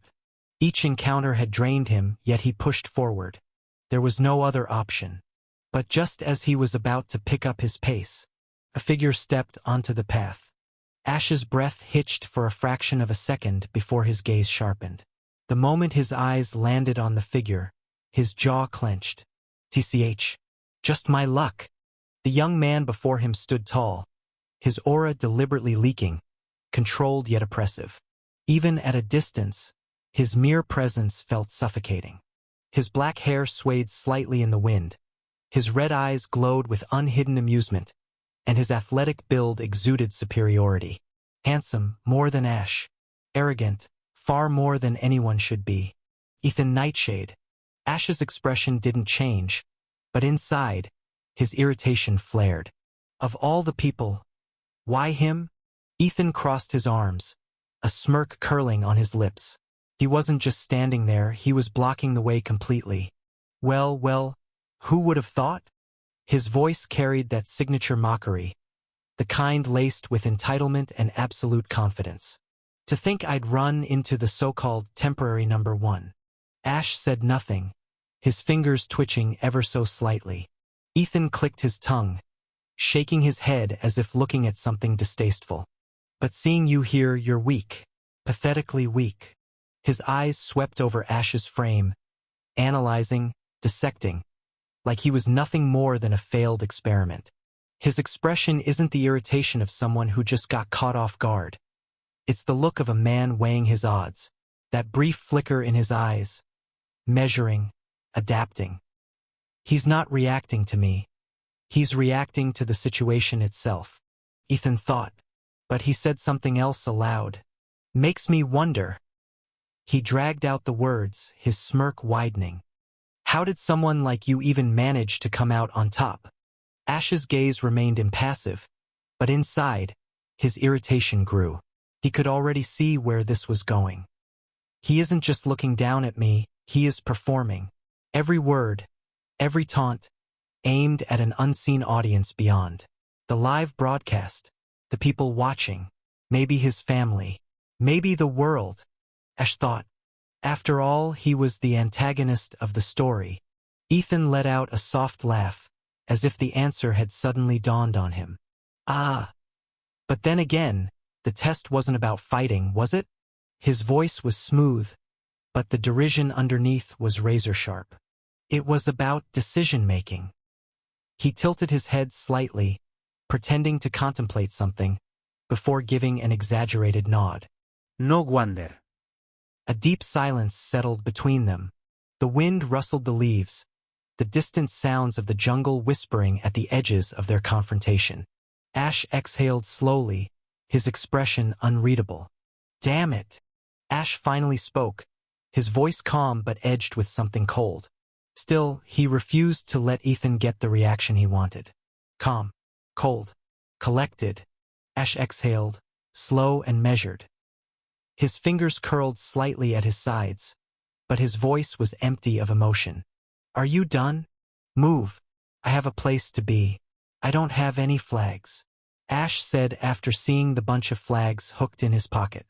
Ethan's smirk twitched. Just for a moment. What? That's it? No anger. No excuses? He's just brushing me off like I'm not even worth his time. Ethan's smirk faltered, just for a fraction of a second. Something flickered in his eyes. Something unreadable. Good. He wasn't expecting me to be this unbothered, Ash thought, but the situation hadn't changed. He was still blocking the way, and that meant Ash had a choice to make. Fight, or outplay him. I can't win. Not like this. I've been fighting and walking for too long, and I need to reach the mountain before Ray. His legs ached. Each breath felt heavier. He could feel the fatigue creeping in, slowing his reflexes. His eyes narrowed slightly. Should I create a skill? No, nothing's gonna change even if I create a skill. He has a perfect foundation, means he must have reached 100 in all stats while he was novice rank. I can't win. You know, right? This whole process is being live telecasted all over the continent, he asked with a serious face. Of course, you dumbass. That's exactly why I don't want to fight. Oh, please humor me, said Ash, trying to feign ignorance. I just wanted everyone to see exactly where you stand, Ethan replied. Ash narrowed his eyes. Think, Ash. He's smarter, stronger, and one rank above me. But that doesn't mean he's invincible. Are you sure it will really send any message? Ash asked, voice steady. Because you're an apprentice rank, and I'm not. Ethan raised a brow but said nothing. What exactly do you want to show? Ash continued, stepping forward slightly. That the powerful bully the weak? That people without backgrounds are worthless? Silence. Are you sure your family can handle the repercussions? Ethan's smirk returned, but this time, it lacked its usual arrogance. Damn it. That's no. Who cares? This was just supposed to. Ignoring his words, Ethan moved. In a blur, he closed the distance, his fist lashing out faster than Ash could react. His fist buried itself into his stomach. Pain shot through Ash's ribs sharp, raw. His vision blurred for a split second. Ash's body lurched backward, air knocked clean out of his lungs. He barely managed to keep his footing, the world spinning for a moment before he steadied himself. Damn! Ethan took another step forward, cracking his knuckles. You talk too much. Ash barely had time to react before Ethan's next blow came. Faster, harder. Ray Dawson. The air was thick with the scent of blood and earth. Ray Dawson exhaled slowly, his golden eyes reflecting the flickering light of the system screen floating in front of him. Quest. Reach the mountain. A objective find? A reward. New affinity unlock. His fingers twitched. His jaw clenched. The system never gave him anything for free. Every quest pushed him to his limit, demanding more from him than he thought he could give. But that was fine. That was how he can grow strong. I need to get stronger. The painful memories clawed at him. The screams. The fire. The sight of his town, his home reduced to ashes. The twisted, monstrous laughter of the demons as they butchered everyone. His mother's voice. His father's last words. He gritted his teeth. His breath came out sharper. Not again. If he wanted to save others, if he wanted to stop being weak, he had to keep moving forward. And yet, a monster stood in his way. The mutated lizard in front of him snarled, its scaled body rippling as it reared back, ready to attack. Its glowing red eyes locked onto him, predatory and unyielding. Ray moved first. One step, then another. His blade blurred, flashing under the dull light of the jungle canopy. The wyvern lunged, jaws wide, tail lashing. Ray ducked. His feet pivoted, body twisting with the kind of precision only forged through relentless training and desperation. The lizard's tail slammed into the ground where he had stood, sending dust and shattered earth into the air. Ray didn't stop. He was already moving. His sword sliced through the beast's side. Blood sprayed across his face, but he ignored it. The beast roared, whipping around, its claws flashing toward him. He parried the attack, then countered with fire mana-induced blade. The blade cleaved through the lizard's throat without any resistance. One strike, one kill. The beast collapsed, twitching once before falling still. Ray landed, his breath coming out in slow, measured exhales. His grip on his sword tightened. 8 hours has passed as the test was started, he thought. Let's see if there is any progress in my status. Status. A golden screen materialized before him, different from everyone's blue screen. Status. Name Ray Dawson. Race human. Age 12. Class sword god? Rank novice. Affinity fire. Tributes. Strength 100. Agility 100. Vitality 100. Intelligence 100. Stamina 100. Mana 100. Charm 100. Stat points -0. Trai và skin. Trait. Sword God EX rank. Limitless growth. SSS. Skills. Sword instinct. F rank. Flame edge. F rank. Quests. Shop. VAN, SSS 1 rank, F novice rank, X demi-god rank. I can break through anytime I want. But I should wait until the test is over, he thought with a slight smile on his face. A quiet chuckle escaped his lips. 2 years ago, he had been nothing more than a weak boy, struggling to lift a wooden sword properly. His grip on his sword tightened as memories flashed before him.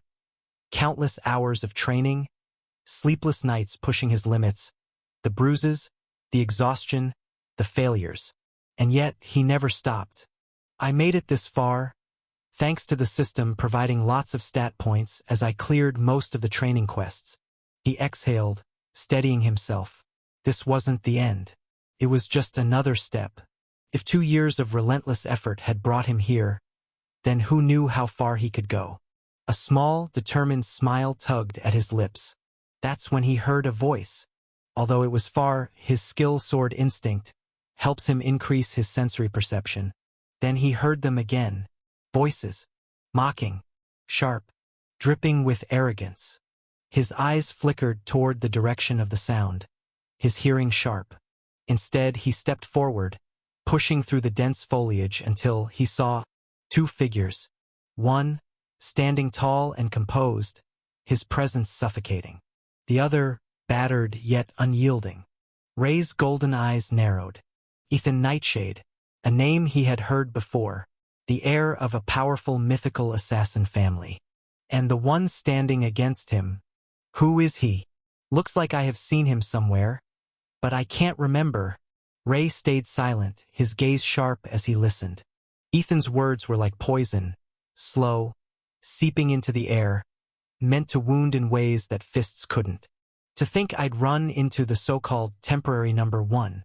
Ah, right, he is the one who ranked above me, Ray thought, as a smile appeared on his face. Ash Burn.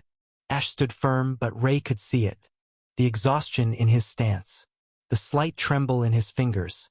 So minuscule, anyone else would have missed it. He's tired. He must be fighting nonstop. But Ethan didn't care. He was playing with him, toying with his prey. Ray's lips pressed into a thin line. Let's see what happens. Chapter 15. Unexpected Encounter 2. Ethan's smirk returned, but this time it lacked usual arrogance. Then he vanished from where he was standing. Damn, I didn't want to fight. Before Ash could react, a fist slammed into his stomach. Pain exploded through his ribs, raw and searing. His breath hitched, his vision blurred for a fraction of a second. His body staggered back, the impact nearly sending him to his knees. But Ethan didn't give him time to recover. Another strike came, a fist aimed straight at his face. Ash barely managed to tilt his head, the punch grazing past him. His instincts screamed at him to counter, and he did. For lightning spheres crackled to life around him. Bright, destructive, hungry. Without hesitation, he hurled them straight at Ethan. But he vanished again. Damn. I forgot this bastard has a shadow-based trait. And with the sun down and the moon up, his assassin class is at its peak. Ash seethed internally. The lightning orbs slammed into the ground, sending a shockwave through the clearing. Dirt and dust erupted into the air, obscuring the battlefield. Cough, cough. Ash spat blood, wincing. That hurt like hell. But he didn't stop. He had no choice but to use the temporary cover. He moved. His hand crackled with lightning as he sprinted through the dust, heading straight for where Ethan had been. Except, there was no one there. Ash's eyes narrowed. Right? He has a concealment trait too, and it's high rank. Unless I'm stronger than him, I won't be able to sense him. Then his instinct screamed. He rolled to the side just in time. A kick whistled past the space where he had stood a second ago, slamming into the ground with a force that cracked the earth. A voice cut through the clearing as the dust settled. Aren't you quite sensitive? Ethan emerged from the haze, his red eyes glinting in amusement. Ash clenched his fists, forcing himself to remain steady. He needed time. Don't you think you should use some kind of handicap? He asked, keeping his voice measured. You're obviously stronger than me. Ethan scoffed. I believe one should fight with everything they have. And I'm not some chivalrous fool who cares about honor. Ash remained silent for a moment, then exhaled. Then why are you even fighting me? You already said I'm weak. There's no reason for you to bother. His voice was unsteady, but he forced the words out. His body screamed in protest. Every muscle burned, his strength drained, his vision hazy. He just needed a moment. Guess, I have no choice. Then, he gritted his teeth and forced mana into his body. His limbs tingled as energy surged through them. The trembling in his stance faded. Strength returned. His breath steadied. I can move for at least 10 more minutes before my mana is exhausted. After that, I won't be able to fight. Ethan's gaze darkened. You already know why. Ash felt a flicker of irritation. He's getting on my nerves. Now, I don't care what happens.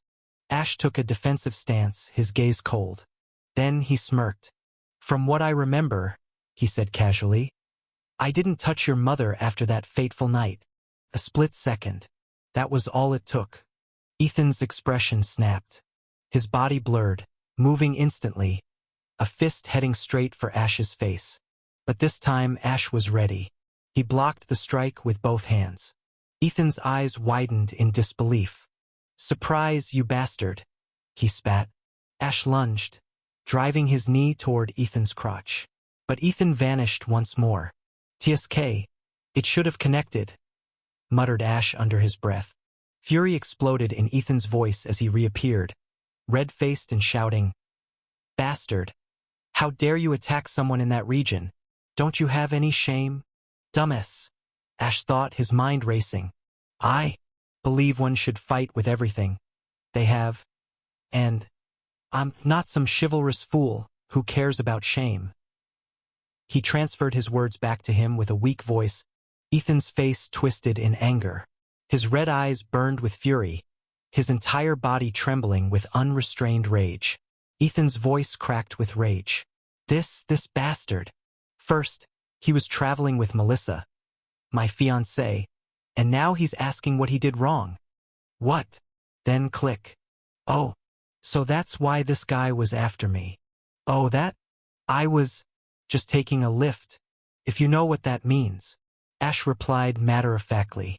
And besides, I was taken away by them. That person, Melissa, is ridiculous. It was forced, you know? And I have no interest in a girl who doesn't use her brain, Ash added, his voice trailing off. Ethan was so enraged he couldn't form another word. Instead, he vanished once more. This time, Ash was not able to react. Ethan's fist connected with Ash's face. Blood and a tooth erupted as Ash was sent flying backward. His mind spun. His body lost control, slamming violently into a tree. The impact shattered the trunk, pinning Ash against the splintered wood. Darkness overtook him as he lost consciousness. In the control room, Elva sat with legs crossed, her eyes fixed on the live feed. Her usually unreadable expression flickered for a moment as she watched Ash crash into the tree. Teach, she murmured, tapping her nails rhythmically against the armrest. I knew he was reckless from his previous verbal sparring. I was hoping he'd have some hidden weapon up his sleeve, but look at him. Knocked out. She let out a slow breath, her fingers twitching ever so slightly. The commentators were talking. The audience was probably cheering or gasping in shock at the things Ash said. What a waste. Her violets flickered to another figure on the screen. Ray Dawson. Are you going to intervene or just watch? She wondered with a playful yet commanding glint in her eye. A small, enigmatic smile played on her lips as she remarked softly, It's getting interesting. The fight is just beginning. Ray stood on the edge of the battlefield, golden eyes glowing under the moonlight. His grip on the hilt of his sword tightened. He had been watching. He hadn't planned to interfere. It was not his fight after all. He had more important things to do. Quest. Reach the mountain. Objective find? A reward. New affinity unlock. But his fingers twitched. His heart pounded. He had told himself that he wouldn't get involved, that he couldn't save everyone. But now, looking at the bloodied figure pinned against a shattered tree, something inside him cracked. For a moment he saw another boy, a younger one, crying, broken. The memory was suffocating. His parents reaching for him, and him too weak to do anything. His breathing turned ragged. The demons had taken everything from him. He had sworn never to let it happen again. Ray closed his eyes, took a deep breath. When they opened again, They burned with resolve. Now I have power, I must help the weak. And from their previous exchange, Ethan's actions have been utterly unreasonable. Thus, he moved. In a flash, Ray leaped from his position. His blade sang as it left its sheath, the moonlight catching its razor-sharp edge and glinting brilliantly. Ethan barely had time to react before vanishing into the shadows, his movements seamless as he slipped away. Moments later, Ethan reappeared a short distance from Ray, blood gushing from his chest in steady, alarming waves. "Tisk! One loser coming to save another loser," Ethan muttered, his tone laced with bitter amusement and underlying pain. Ray remained silent, watching the blood coming out of his chest in waves. "What? Not gonna reply?" Ethan snapped, his voice rising in anger as he tried to mask his own vulnerability. Ray merely shifted his weight, then stepped toward Ash, who lay unconscious nearby. "I am glad healing potions were allowed in the test," he thought. He retrieved a healing potion from his inventory and carefully administered it to Ash's prone form. Almost immediately, the healing potion surged through Ash's injuries, knitting flesh and bone back together. Seizing the opportunity, Ethan also downed a healing potion he took out from his space ring. His bleeding stopped, and his composure returned. That was close. He's clearly still at novice rank. Then why the hell couldn't I sense his attack earlier? Does he also have perfect foundation? Ethan's mind churned with frustrated curiosity. Before he could dwell further, Ray's calm, measured voice cut through the tension. "You are strong, but that doesn't mean you should bully the weak. If you want to fight like a man, fight someone of your own rank." Ray advanced slowly toward Ethan, mana swirling around him like a luminous aura. Is he breaking through right now? Ethan wondered, releasing his apprentice rank aura as he prepared himself for a true contest. "Let's change places, shall we? There are injured people here," Ray muttered, his voice strained but firm. Ethan didn't respond immediately. His gaze remained fixed on Ray, who stood there, mana swirling around him like a gathering storm. The air crackled with tension, a silent challenge hanging between them. Then, without a word, Ethan turned and started walking toward a different part of the forest, his figure melting into the shadows. Ray exhaled, his golden eyes narrowing before he followed. Silence settled over the clearing. Chapter 16, Ray versus Ethan. The forest was eerily silent. The only sound filling the night was the soft crunch of footsteps on the damp earth. Two figures moved with precision, their presence barely disturbing the stillness of the dark woods. One was shrouded in swirling darkness and shadows, his movements fluid, blending into the night itself. The other had mana storming around him, a raging force barely contained around his small but sturdy frame. Then they both stopped. Ray's body trembled as an overwhelming surge of mana coursed through him. His golden eyes burned brighter, glowing like molten gold as the mana was pulled into his body, refined, absorbed, transformed. He felt it, his mana, his body, his mind, all ascending to the apprentice rank. His muscles grew denser, his core pulsated as impurities were purged from it. A black, goo-like substance seeped from his pores, but the moment it was expelled, his fire aura incinerated it in an instant. Just then, a golden screen flashed before his eyes. "Congratulations, host, for advancing to apprentice rank. 10 stat points are being rewarded. All skills are ranking up and evolving. Class-based skill. Flicker Step is now unlocked. You have unlocked Space Element." Ray's mind was already moving faster than before. His thoughts were sharper, more refined, and the surge of strength left him feeling unstoppable. Without hesitation, he summoned his status. Status. Status. Name Ray Dawson. Race human. Age 12. Rank apprentice. Class sword god. Affinity fire space. __. Attributes.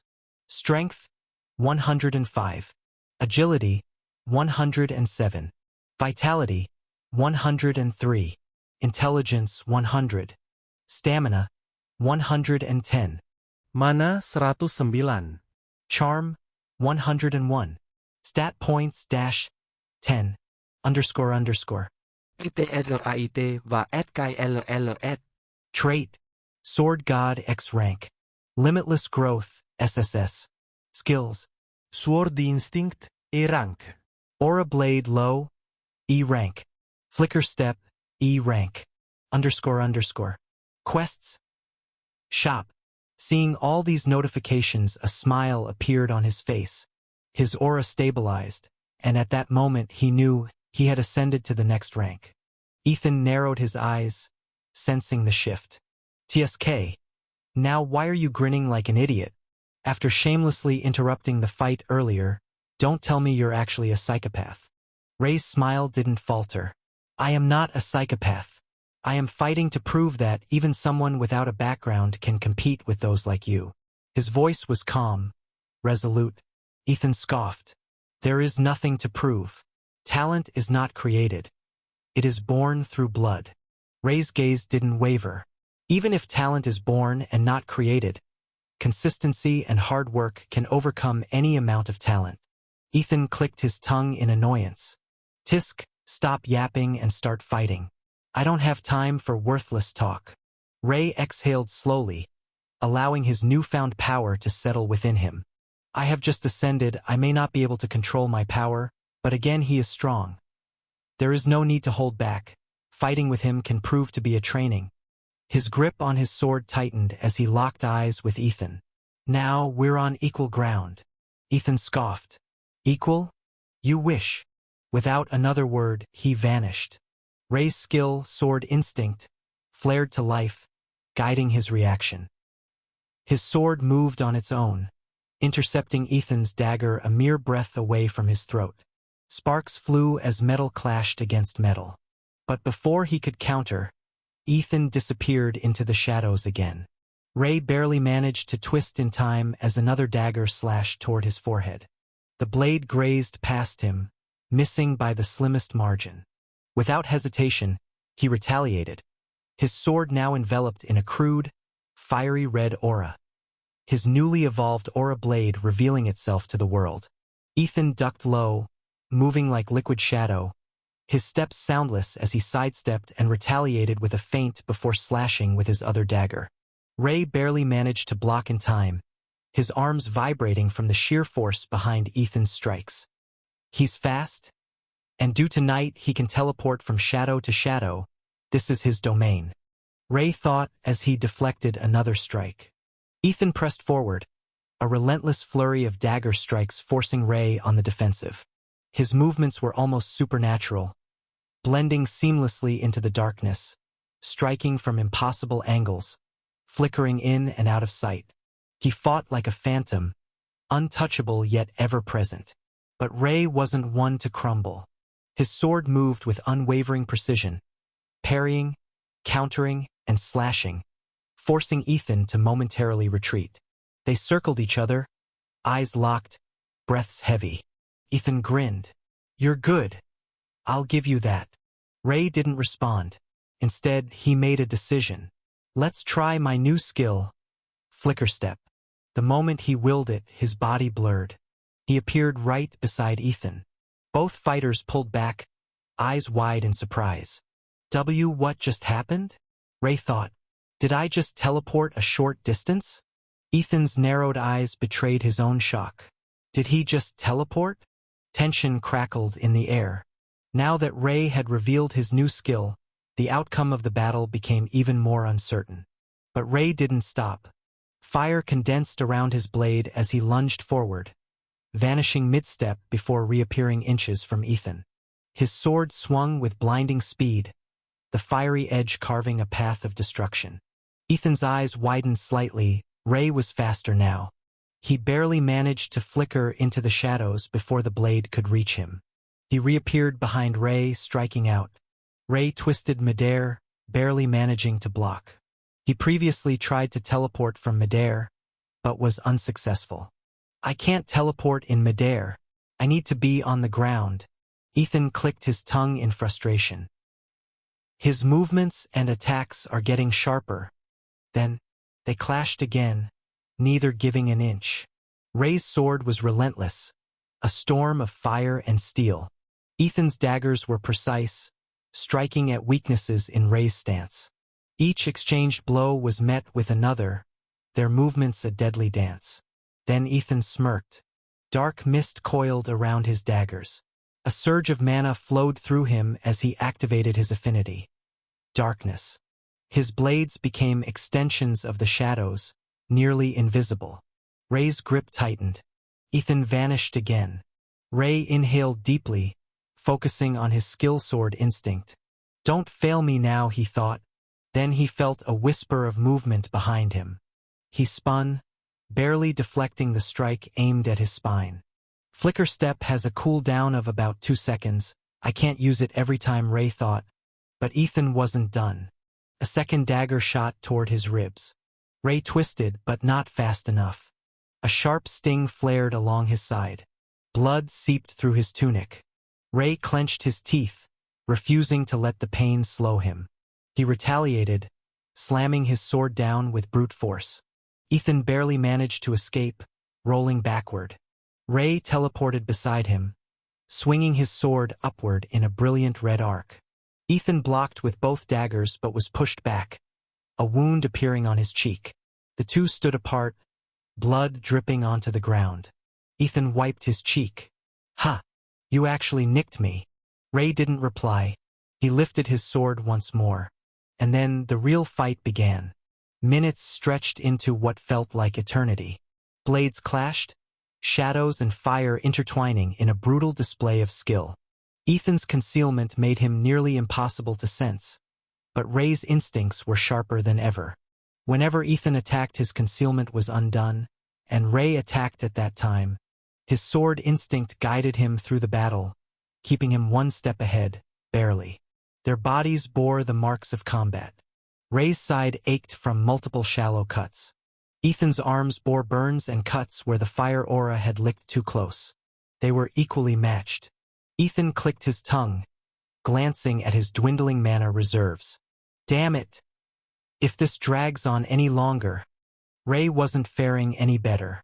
His body was exhausted, his breaths coming in ragged gasps. Then Ethan made a decision. A final gamble. He vanished completely. Ray's grip tightened. He closed his eyes, focusing on even the tiniest movement in the surroundings. The world slowed down in his perception. A flicker of movement behind. Ray spun, sword igniting one last time. Ethan's dagger was inches from his throat. Ray's sword was aimed at Ethan's heart. Both froze, not by choice but by force. Then, a voice echoed through the forest. "Oh my, didn't I say no killing? But here you two are fighting to kill. Now, what punishment should be given to the rule breakers?" Vice Principal Elva's amused tone sent a chill through both of them, though her face remained serious. Few moments ago, Elva watched the fight unfold with an expression of quiet intensity. Her piercing violet eyes followed every movement, every exchange of blows between Ray and Ethan. When Ray's aura flared, signaling his breakthrough, her fingers twitched slightly, a rare sign of intrigue. "So, he ascended," she murmured under her breath. But her focus never wavered from Ethan. His speed, his technique, the way he vanished into the shadows like a phantom. Elva's mind worked fast, analyzing his every move. His shadow step wasn't perfect. Ray had adapted. His concealment was effective, but not absolute. And then there was Ray. She could see it, the shift in his stance, the way his instincts sharpened, how his sword moved with newfound precision. And his short-distance teleportation skill. The balance of power teetered, neither willing to fall first. As the fight reached its peak, Elva's lips curled slightly. She knew what this was. Two warriors pushing past their limits, neither willing to surrender, neither willing to acknowledge defeat. As she saw they were almost about to kill each other, Elva exhaled slowly. her violet eyes gleamed with something unreadable. "Humph," she muttered, teleporting away. She vanished, leaving behind the words, "What a waste. /n. Let me give you all description about Ray's trait. Sword God X. Description. the pinnacle of all sword-related abilities. Grants instinctive mastery over all swords, weapons that resemble swords, and techniques that involve swordsmanship. The user will learn, adapt, and improve in ways beyond human understanding. Effects. Swordsmanship does not require formal learning. It is instinctively understood. The body will naturally adjust to wield any sword perfectly. All sword techniques, regardless of origin, can be learned instantly upon witnessing them. The user can create their own sword techniques naturally. Limitless growth SSS. Description. A talent that removes all growth limitations. The user can improve endlessly without hitting a bottleneck. The user will continue to grow as long as he put in the effort. Effects. No upper limit on stats. Faster learning speed across all fields. The stronger the enemy, the faster the user's growth. Chapter 17. First skill. Present time. Oh my, didn't I say no killing? Vice Principal Elva's amused voice cut through the silence. Yet here you two are, trying to tear each other apart. Her lips curled slightly, but her eyes remained sharp. Now, what punishment should I give the rule breakers? Both remained silent. Neither spoke. Elva sighed. Well, at least your fight was entertaining. The audience outside is losing their minds over it. She paused, tilting her head. You've been going at it for hours. Your stamina is insane. She released them both. They exchanged a glance before lowering their weapons, stepping back in sync. Still, you broke the rules, and I can't just let that slide. She tapped her chin. A flicker of tension passed between them. Both of you are talented, and it will be pity to just disqualify both of you. But there is no backing of from punishment. So, here's your punishment, she finally declared. I'm confiscating all the flags you've collected. Her smirk widened. You have 4 hours left until the exam ends. If there are any flags left, you better go find them. With that, she vanished, taking the flags with her. Silence regained in the surroundings again. Tisk, Ethan muttered, sheathing his daggers. Ray exhaled heavily. Neither spoke. Both turned and walked away, their bodies screaming in exhaustion. Neither had won, but someone else definitely had. Hours earlier, when the battle first began, Ethan emerged from the haze, his red eyes glinting in amusement. Ash clenched his fists, forcing himself to remain steady. Skill creation, Ash called in his mind. Don't you think you should use some kind of handicap? He asked, keeping his voice measured. You're obviously stronger than me. He needed time, so he decided to talk. Then a screen appeared before him, pitch black with white letters. Codex of Creation. Skill name not applicable. Skill création chance 01. Probability of creating skill successfully not applicable. Ethan scoffed. I believe one should fight with everything they have. And I'm not some chivalrous fool who cares about honor. Ash remained silent, his attention focused entirely on the screen. Then why are you even fighting me? You already said I'm weak. There's no reason for you to bother, he said aloud.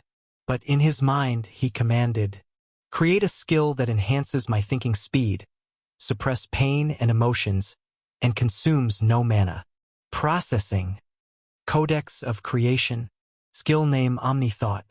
Skill création chance 0. Probability of creating skill successfully 98%. Creating skill. TCH. At least show me the description. Ash clicked his tongue inwardly. His body was screaming. He felt weak. Every muscle burned, his strength drained, his vision hazy. Guess I have no choice but to stall for time until the skill is created.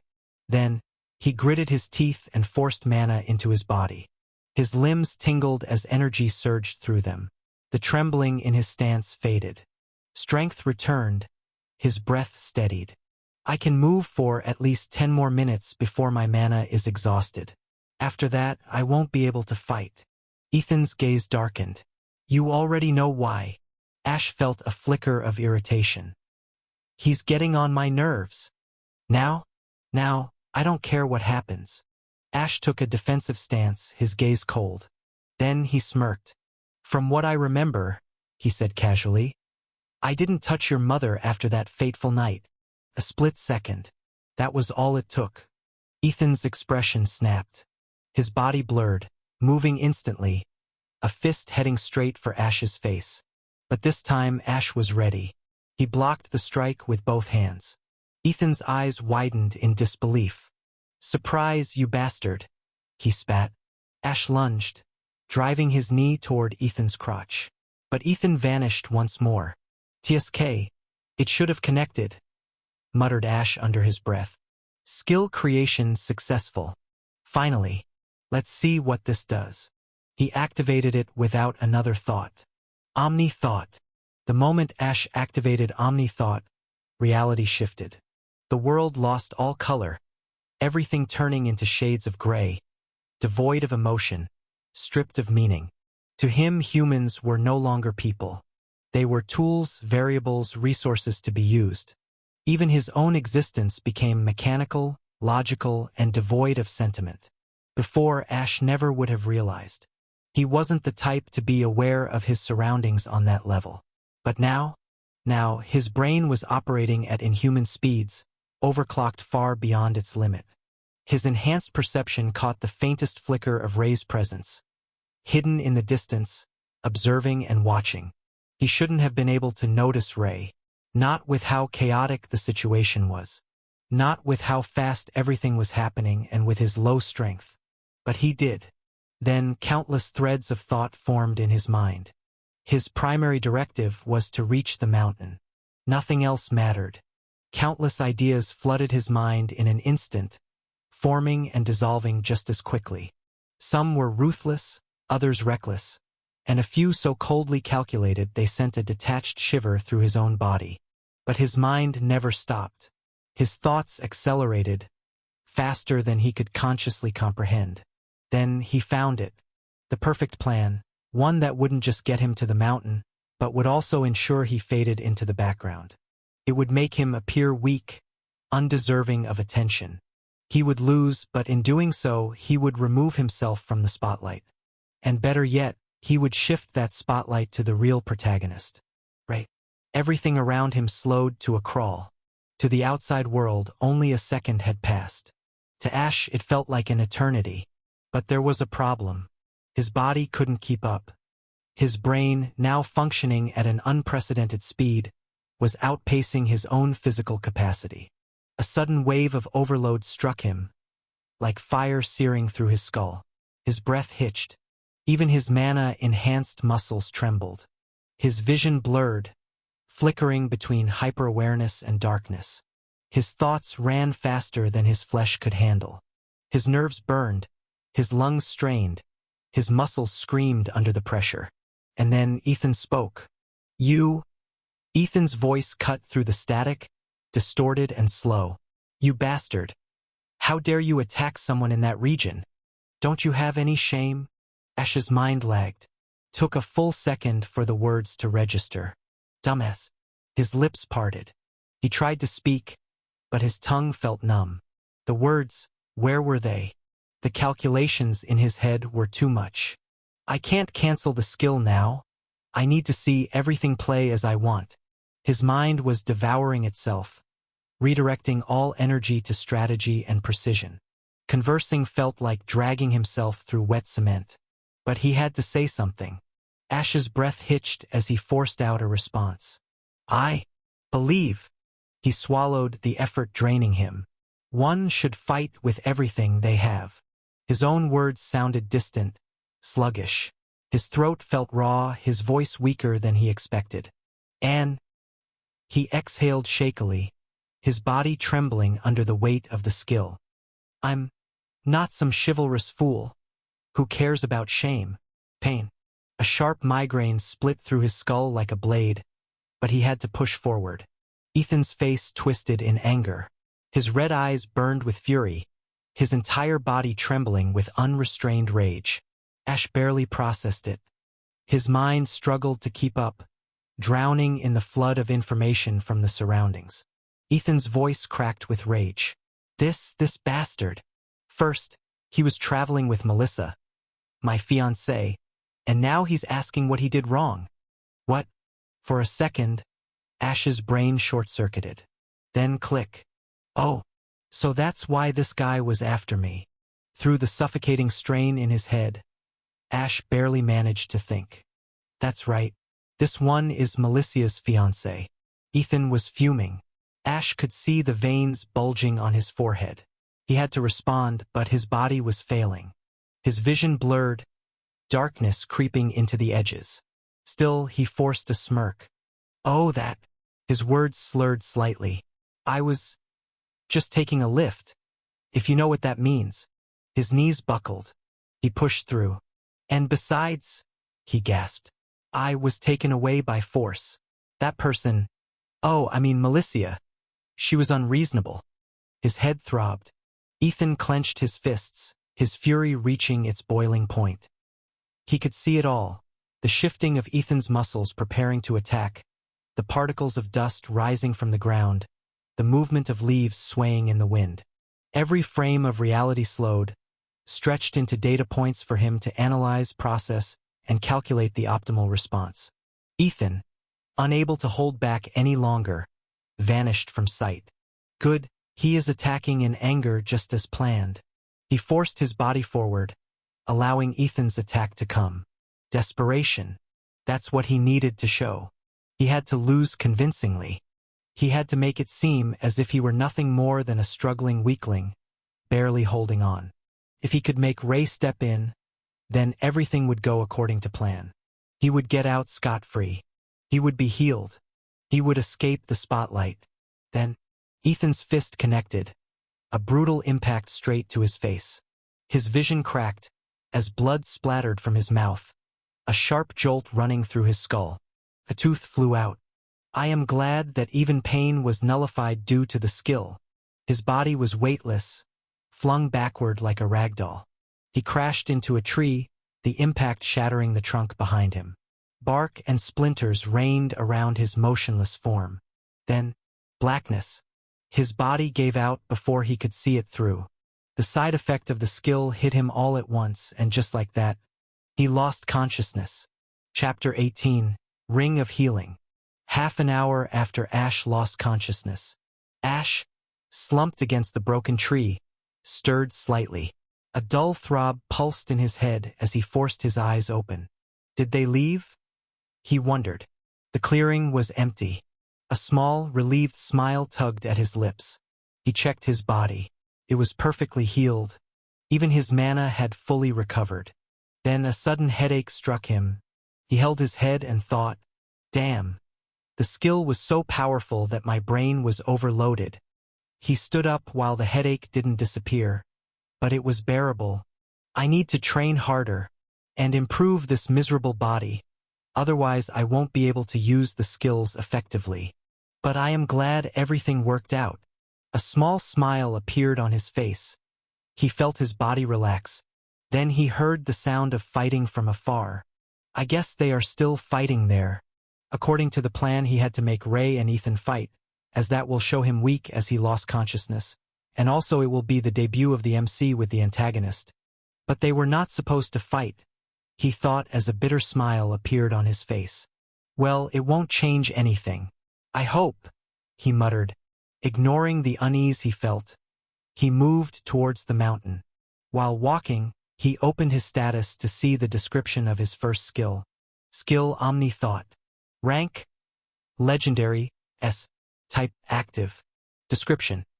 Omni Thought accelerates the user's cognitive speed to an inhuman level, enabling hyper-awareness, allowing the user to have multiple thought streams at the same time. While active, all emotions and pain are suppressed, making decisions purely logical. Note: this skill does not consume mana, but excessive use can severely impact the user's stamina and overall mental stability. The skill is definitely powerful, and as I get stronger the side effects will reduce considerably, he thought aloud. After walking for about half an hour, he finally reached the mountain. I am glad all the monster ran away due to Ray's and Ethan's fight, he said. Since their fight had been raging even before he woke up, he encountered no monsters on his way. Thus, his journey till here was peaceful.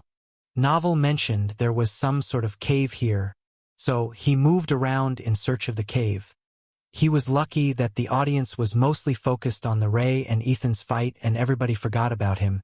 Otherwise, seeing his unusual behavior from the start, they might think he knows about the place beforehand. After searching for a while, he found the cave he was searching for and he went inside. The cave was dark, devoid of any light. He created a ball of lightning that created light in the surroundings. He moved in the cave. There are no monsters, same as mentioned in the novel. In the novel, during the entrance test, there was no obstacle for the MC. His journey was smooth. But now, it doesn't matter. It will help him grow strong, he thought, trying to hide his guilt. After moving for a while, he reached the end of the cave. There, in the middle of it, was an elevated platform made of stone.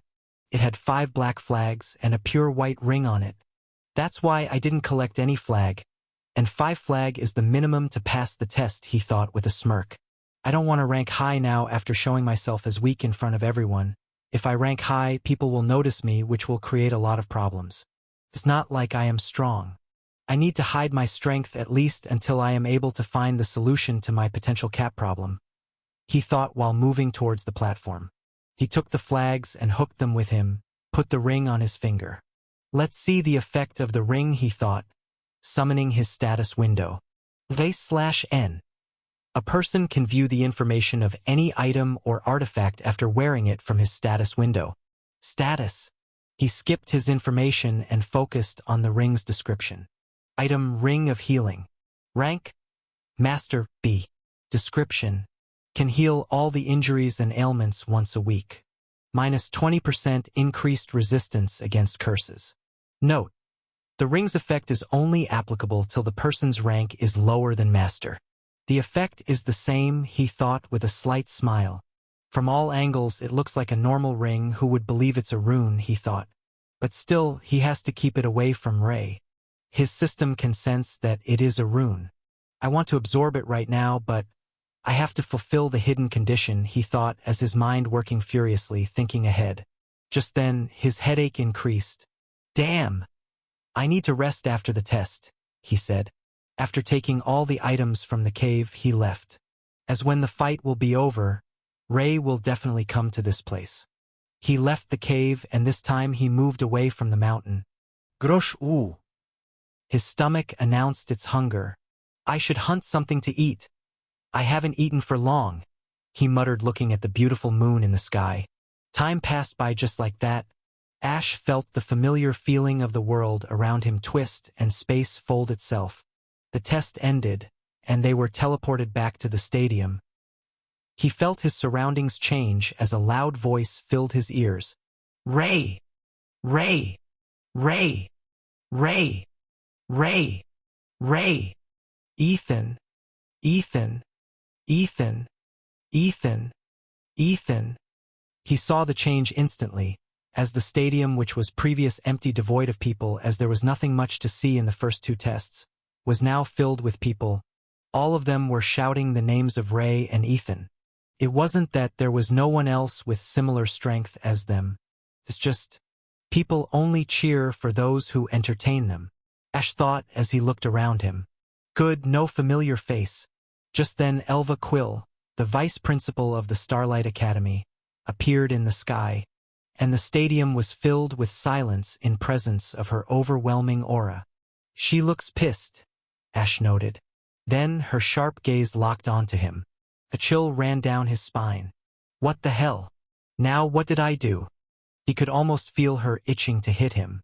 Does everyone think I'm a temple bell anyone can just ring? He thought with a frown. Finally, breaking eye contact, she spoke. Now let's see the ranking. Final rankings. 1. Melissa Ravencroft 97 flags. 2. Grace Starborn 90 flags. 3. Lyra Evergrove 80 flags. 5. Irvin Earthrend 70. 9. Alicia Moonglow 67 flags. 23. Ray Dawson 45 flags. 32. Ethan Nightshade 37 flags. 236. Felix Stormrider 29 flags.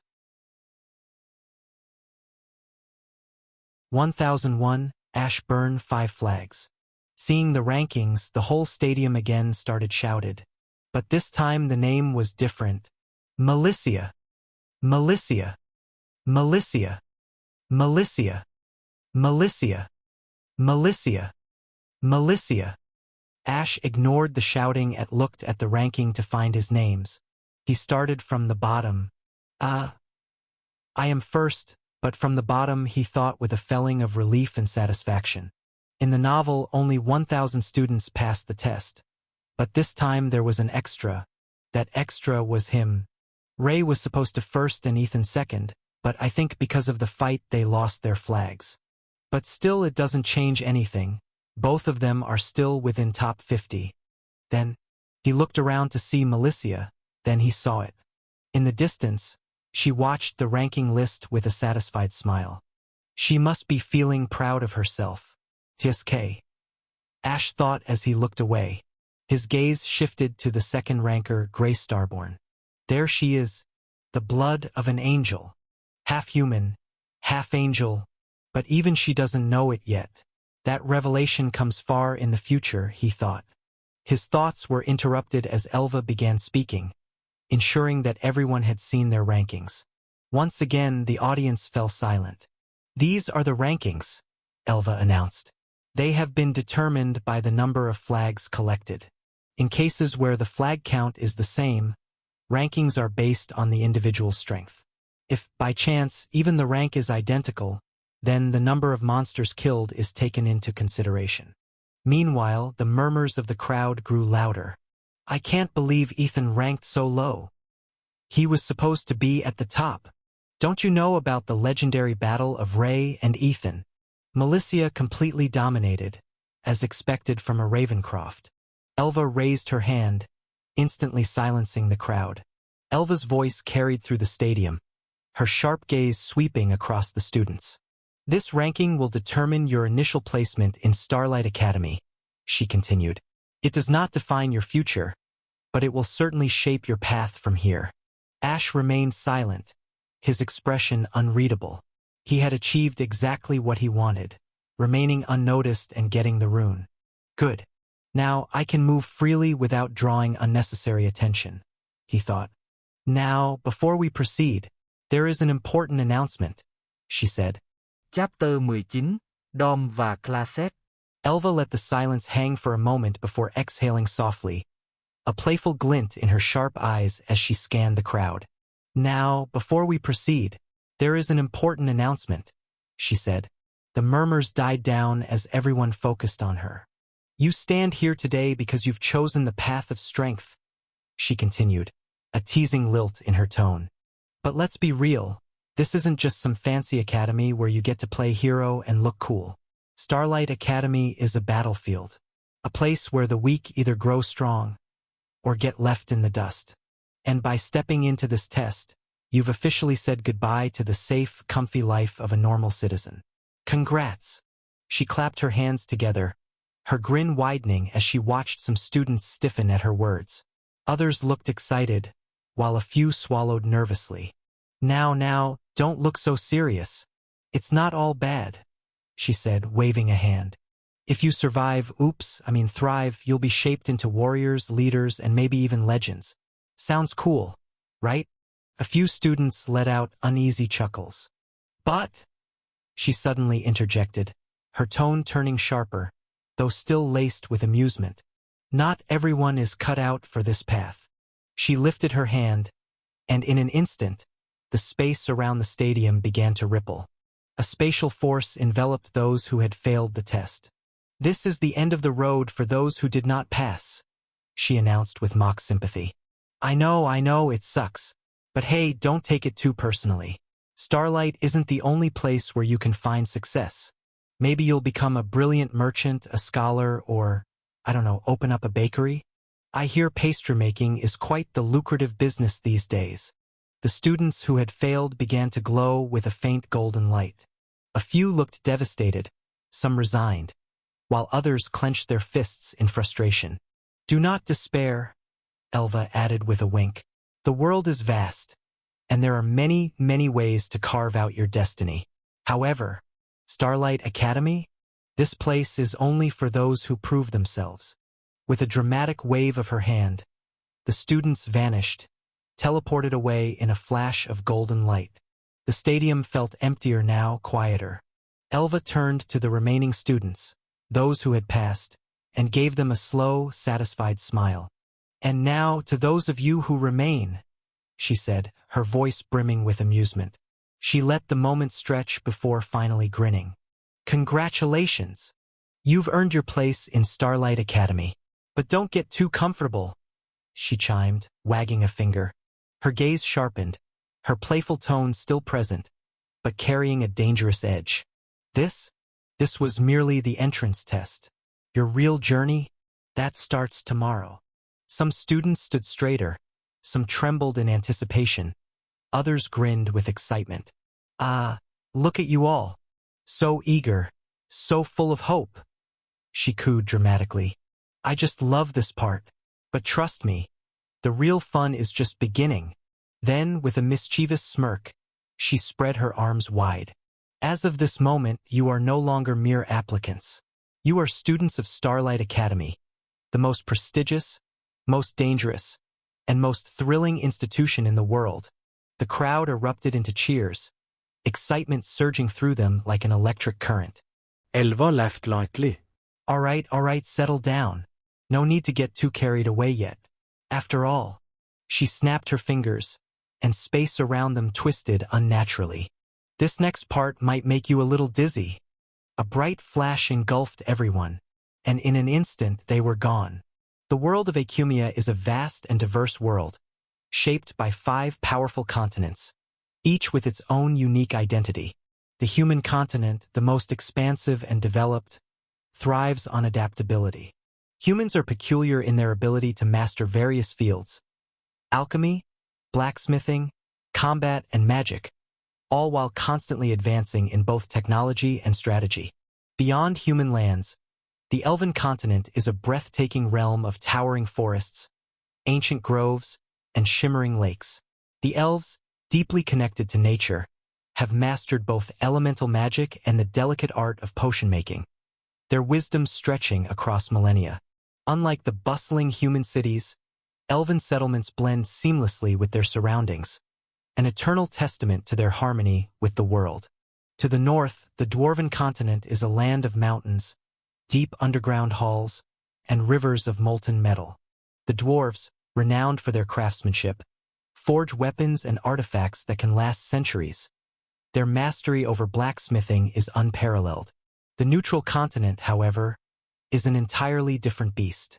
Lawless and untamed, it is a land where dungeon breaks are so frequent that no kingdom dares to claim it. Instead, criminals, exiles, and rogue warriors have carved out their own chaotic existence, battling not just monsters but each other for survival. It is said that those who enter either find fortune or never return at all. And then there is the Dragon Continent, the smallest yet by far the most feared. The dragons, though few in number due to their low fertility, are living disasters. Each one is a force of destruction, their very presence capable of shifting the tides of war. And right now, in the heart of the human continent, where the Starlight Academy is situated, about thousands of the students were teleported. When the blinding light faded, thousands of students found themselves dumbfounded. The sight before them was breathtaking. Massive towers of enchanted stone rose high, mixed with sleek modern buildings glowing with magic. Floating islands drifted above, connected by shimmering light bridges. Powerful barriers surrounded the academy, making it clear this was a place of magic, strength, and knowledge. "Wow, it's beautiful," someone whispered, awestruck. "Yeah, from the outside it looked amazing, but being inside feels different," another muttered. "Of course, dumbass. What did you expect from the Starlight Academy?" A student scoffed. "After all, the entire city is the academy grounds," someone pointed out. Yet, despite the excitement, exhaustion finally caught up with them. Many students had been awake for over 24 hours, their bodies barely holding on after the grueling entrance test. Their energy, once driven by adrenaline, now wavered as fatigue seeped into their bones. I need to sleep. My headache is worsening, Ash thought, rubbing his temples as he glanced around. His vision blurred slightly, a dull ache pounding behind his eyes. As if sensing their exhaustion, their badges suddenly vibrated. The unexpected sensation made some flinch, while others barely reacted, too drained to care. A voice crackled through the device, calm, formal, but not the vice principal's. "Hello, students. Congratulations on clearing the entrance test. Please proceed to collect your uniforms, watches, books, and dormitory keys." A brief pause, then the voice continued, "The entrance ceremony will take place tomorrow. Do not be late." And just like that, the message ended, leaving behind only silence. A few students blinked, struggling to process the words through the haze of exhaustion. Then, murmurs spread. "Hey, do you know where we're supposed to go?" A student mumbled, yawning. "No clue," another admitted, rubbing his eyes. "Let's ask someone." "Yeah, let's go." Despite their exhaustion, the crowd slowly began moving again, some dragging their feet, others sighing but pushing forward. Ash, however, separated from them. In a crowd of 1,000 students, no one would notice if one person slipped away. He already knew where to go. The novel had detailed everything. Without hesitation, he took a different path, walking through the academy grounds alone. It took him around 30 minutes to reach the building. I guess no one found it yet, Ash thought, noticing the lack of people around. Stepping inside, he approached the receptionist, a middle-aged man who barely glanced up from his papers. "Show me your badge," the man said in a bored tone. Ash handed it over without a word. The receptionist scanned it, muttering, "Ash Byrne, rank 1001, class assigned." His voice suddenly trailed off. Wait a minute." His expression shifted as he quickly picked up the phone and dialed someone. "Yes, ma'am." Alricht, Mom. "Yes, ma'am." He ended the call with a long sigh. Ash's brows furrowed. What now? A bad feeling crept up his spine. Did it? No, that should not be possible. "I am last rank student," he assured himself, thinking it will be fine. The receptionist placed a neatly folded black uniform with golden lining on it and a sleek, enchanted watch on the counter. "Here you go, young man. This is your uniform and watch. Your assigned class is 1S. Ash froze. His breath hitched. Damn. Don't tell me it really happened. His fingers twitched slightly before he forced himself to stay calm. He cleared his throat, forcing down his irritation. Don't you think my class should be 1E, not 1S? Please say it's a mistake. Please say it's a mistake. The receptionist coughed awkwardly. Even I was confused, so I double-checked with my superior. But apparently, it's an order from the vice principal herself. Ash felt his stomach drop. I knew it. I knew it. I had a bad feeling from the start. Did she see me? But I didn't do anything to attract attention. Where did it go wrong? He clenched his jaw, inhaling sharply. Can you at least switch me to 1A? 1S is for students with potential at S rank or above. I only have A rank potential. The receptionist shook his head. I can't do anything now. The decision is final. Now go, I have work to do. His mind screamed. Damn. But outwardly he said nothing. He turned on his heels and walked out in silence. As he stepped into the cool, early morning air, his expression darkened. Damn. Nothing's going my way. First, some spoiled rich girl drags me into her mess and makes me her servant. Then her fiancé beats the out of me for traveling with her. And now this? They're throwing me into a den of predators. I don't know what to do now, Ash sighed, rubbing his temples as he walked toward the dorms, the weight of exhaustion settling in his bones. His mind still reeled from the unexpected placement. The class meant for monsters. What the hell am I doing there? He knew how things worked in this world. The academy divided first-year students into classes based on their potential and other factors. 1S, 1A, 1B, 1C, 1D, and 1E. The stronger you were, the higher your class. 1S wasn't just for the best, it was for the untouchable. Every single student in that class had the potential to reach S rank or beyond. Some were from prestigious bloodlines. Others were pure prodigies. The chosen few. The future rulers of battlefields. Most importantly, the whole novel revolved around Class 1S. And then there was him. I made sure to be placed last in the exam and then... I also have A rank potential at most. So why the hell am I in that class? His frustrated thoughts were cut off when the towering dorm building came into view. Unlike the lower-class dorms, which resembled standard student housing, the 1S dorm was practically a luxury hotel. Tall, sleek, and lined with intricate golden patterns, the building pulsed faintly with protective enchantments. Magic-infused glass shimmered under the soft glow of floating crystal lights, and the automatic gates slid open as soon as Ash approached. Despite his exhaustion, a small smirk tugged at his lips. I guess there's one benefit. The dorms are good. The interior was even more lavish. Polished marble floors reflected the warm lighting, and enchanted paintings adorned the walls, shifting between breathtaking landscapes. A faint hum of magic filled the air, enhancing the atmosphere with a calming aura. He walked down the hallway, glancing at the doors until he found his assigned room. 51, he muttered, staring at the plaque. He made his way towards his room and, with a tired sigh, he pushed open the door. The room was bigger than he expected. A large bed sat near the window, draped in rich, dark blue sheets. The floor was covered with a soft, plush carpet, and the walls had built-in shelves, already filled with neatly arranged books. To the right, a sleek study desk with a hovering crystal lamp rested against the wall. And on the other side, a wardrobe stood tall, its enchanted surface reflecting his image like a mirror. A private bathroom was visible through an open door, complete with a glass shower and glowing runes along the walls. The room was a dream for any student, but Ash barely registered any of it. His body felt too heavy. The weight of everything, the exhaustion, the frustration, the headache, pressed down on him. He tossed his uniform and watch onto the desk without a second glance and threw himself onto the bed. A deep, relieved sigh escaped him as he sank into the soft mattress. The cool sheets pressed against his skin, his muscles relaxing instantly.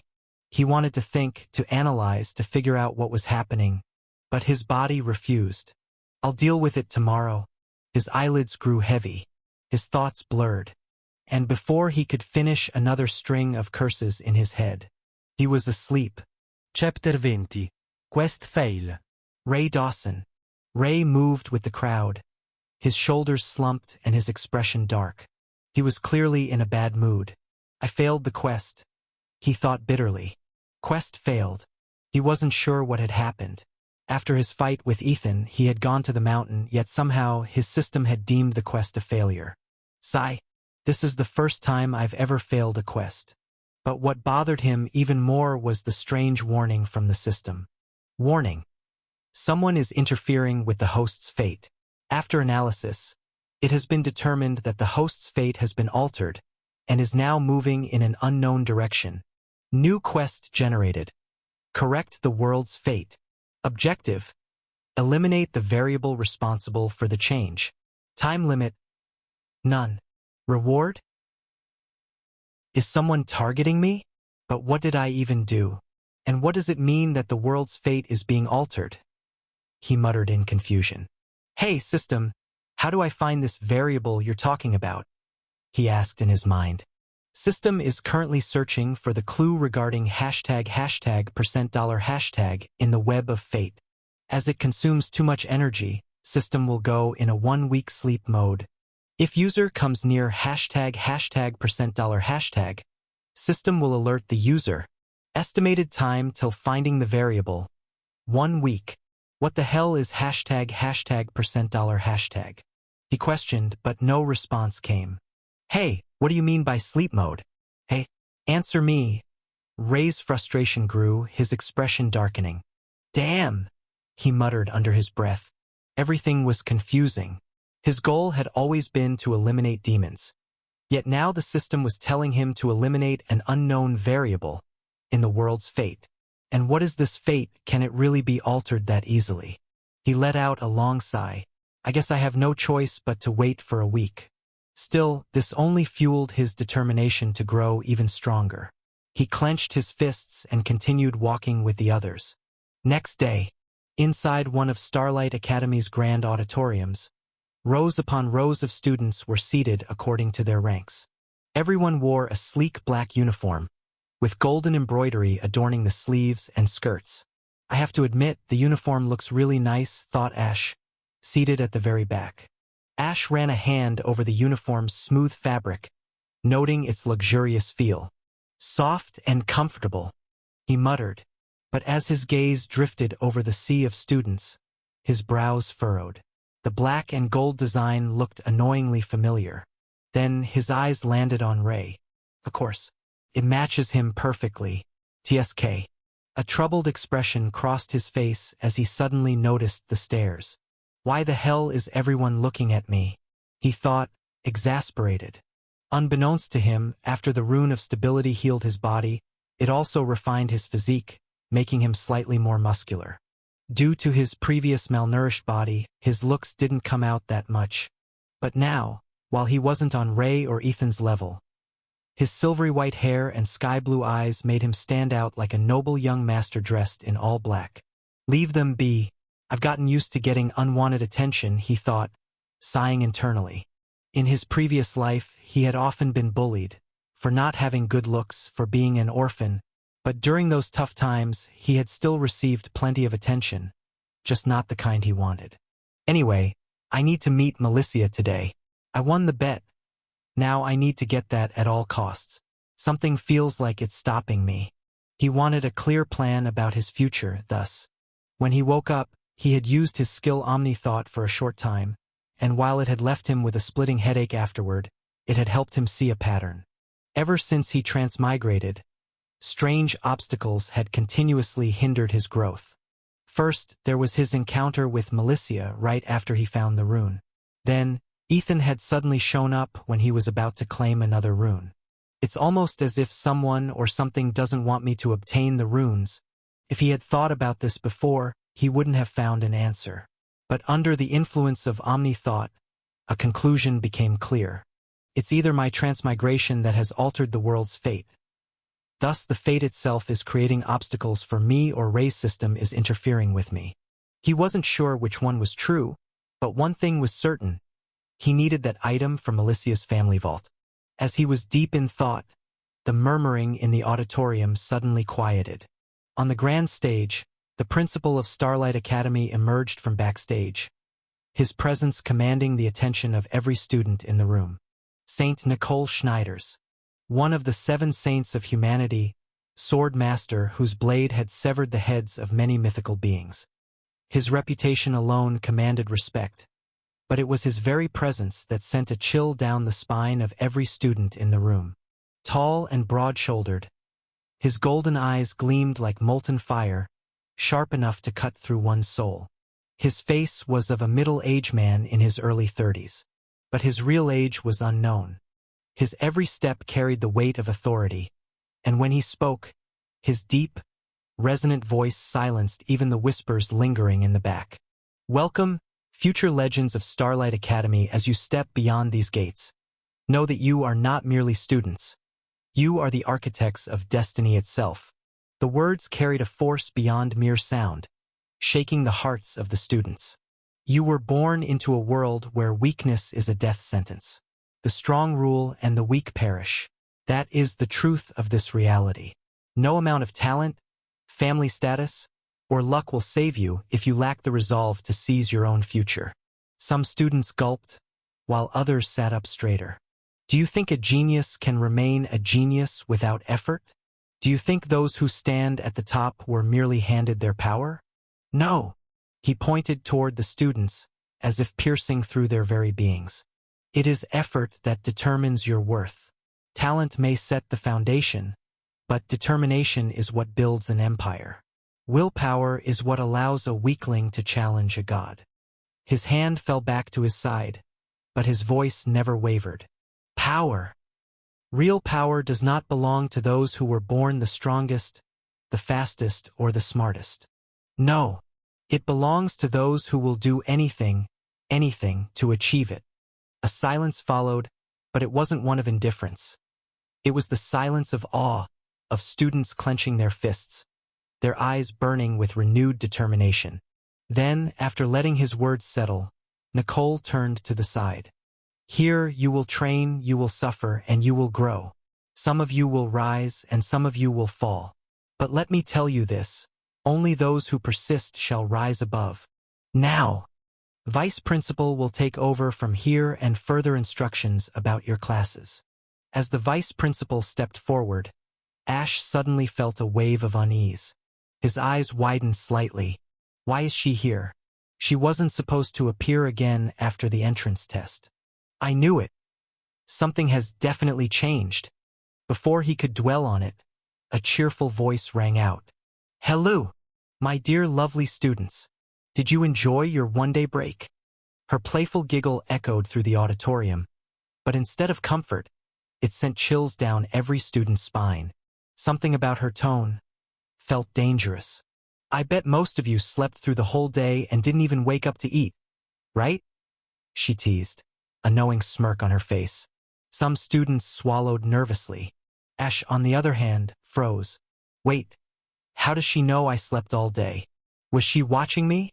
As if reading his thoughts, she turned toward the audience and chuckled. Oh, don't worry, there were no cameras. It's just that this happens every year. So I just know. Ash let out a small breath, discreetly wiping the cold sweat from his forehead. I see. That's okay then. But his relief was short-lived. Now, let me give you all a brief about the class divisions, she announced. As you know, the first-year classes are divided into 5 sections. This year Section 1S will have 51 students. Section 1A will have. Her voice faded into the background as Ash's mind wandered. As long as I'm not in any trouble, I should be fine. I'll just blend in and... Then her next words shattered his hopes. Oh, right. Before you leave, let me give you all a big piece of news. For the first time ever, I'll be taking a class as a teacher, and my class will be... She paused, looking across the students. 1S. Silence. Then, no, no, no, no, no. Ash's mind spiraled into absolute horror. His face turned pale as if he had seen death itself. If she becomes my class teacher, my peaceful academy life is over. His expression twisted in pure despair.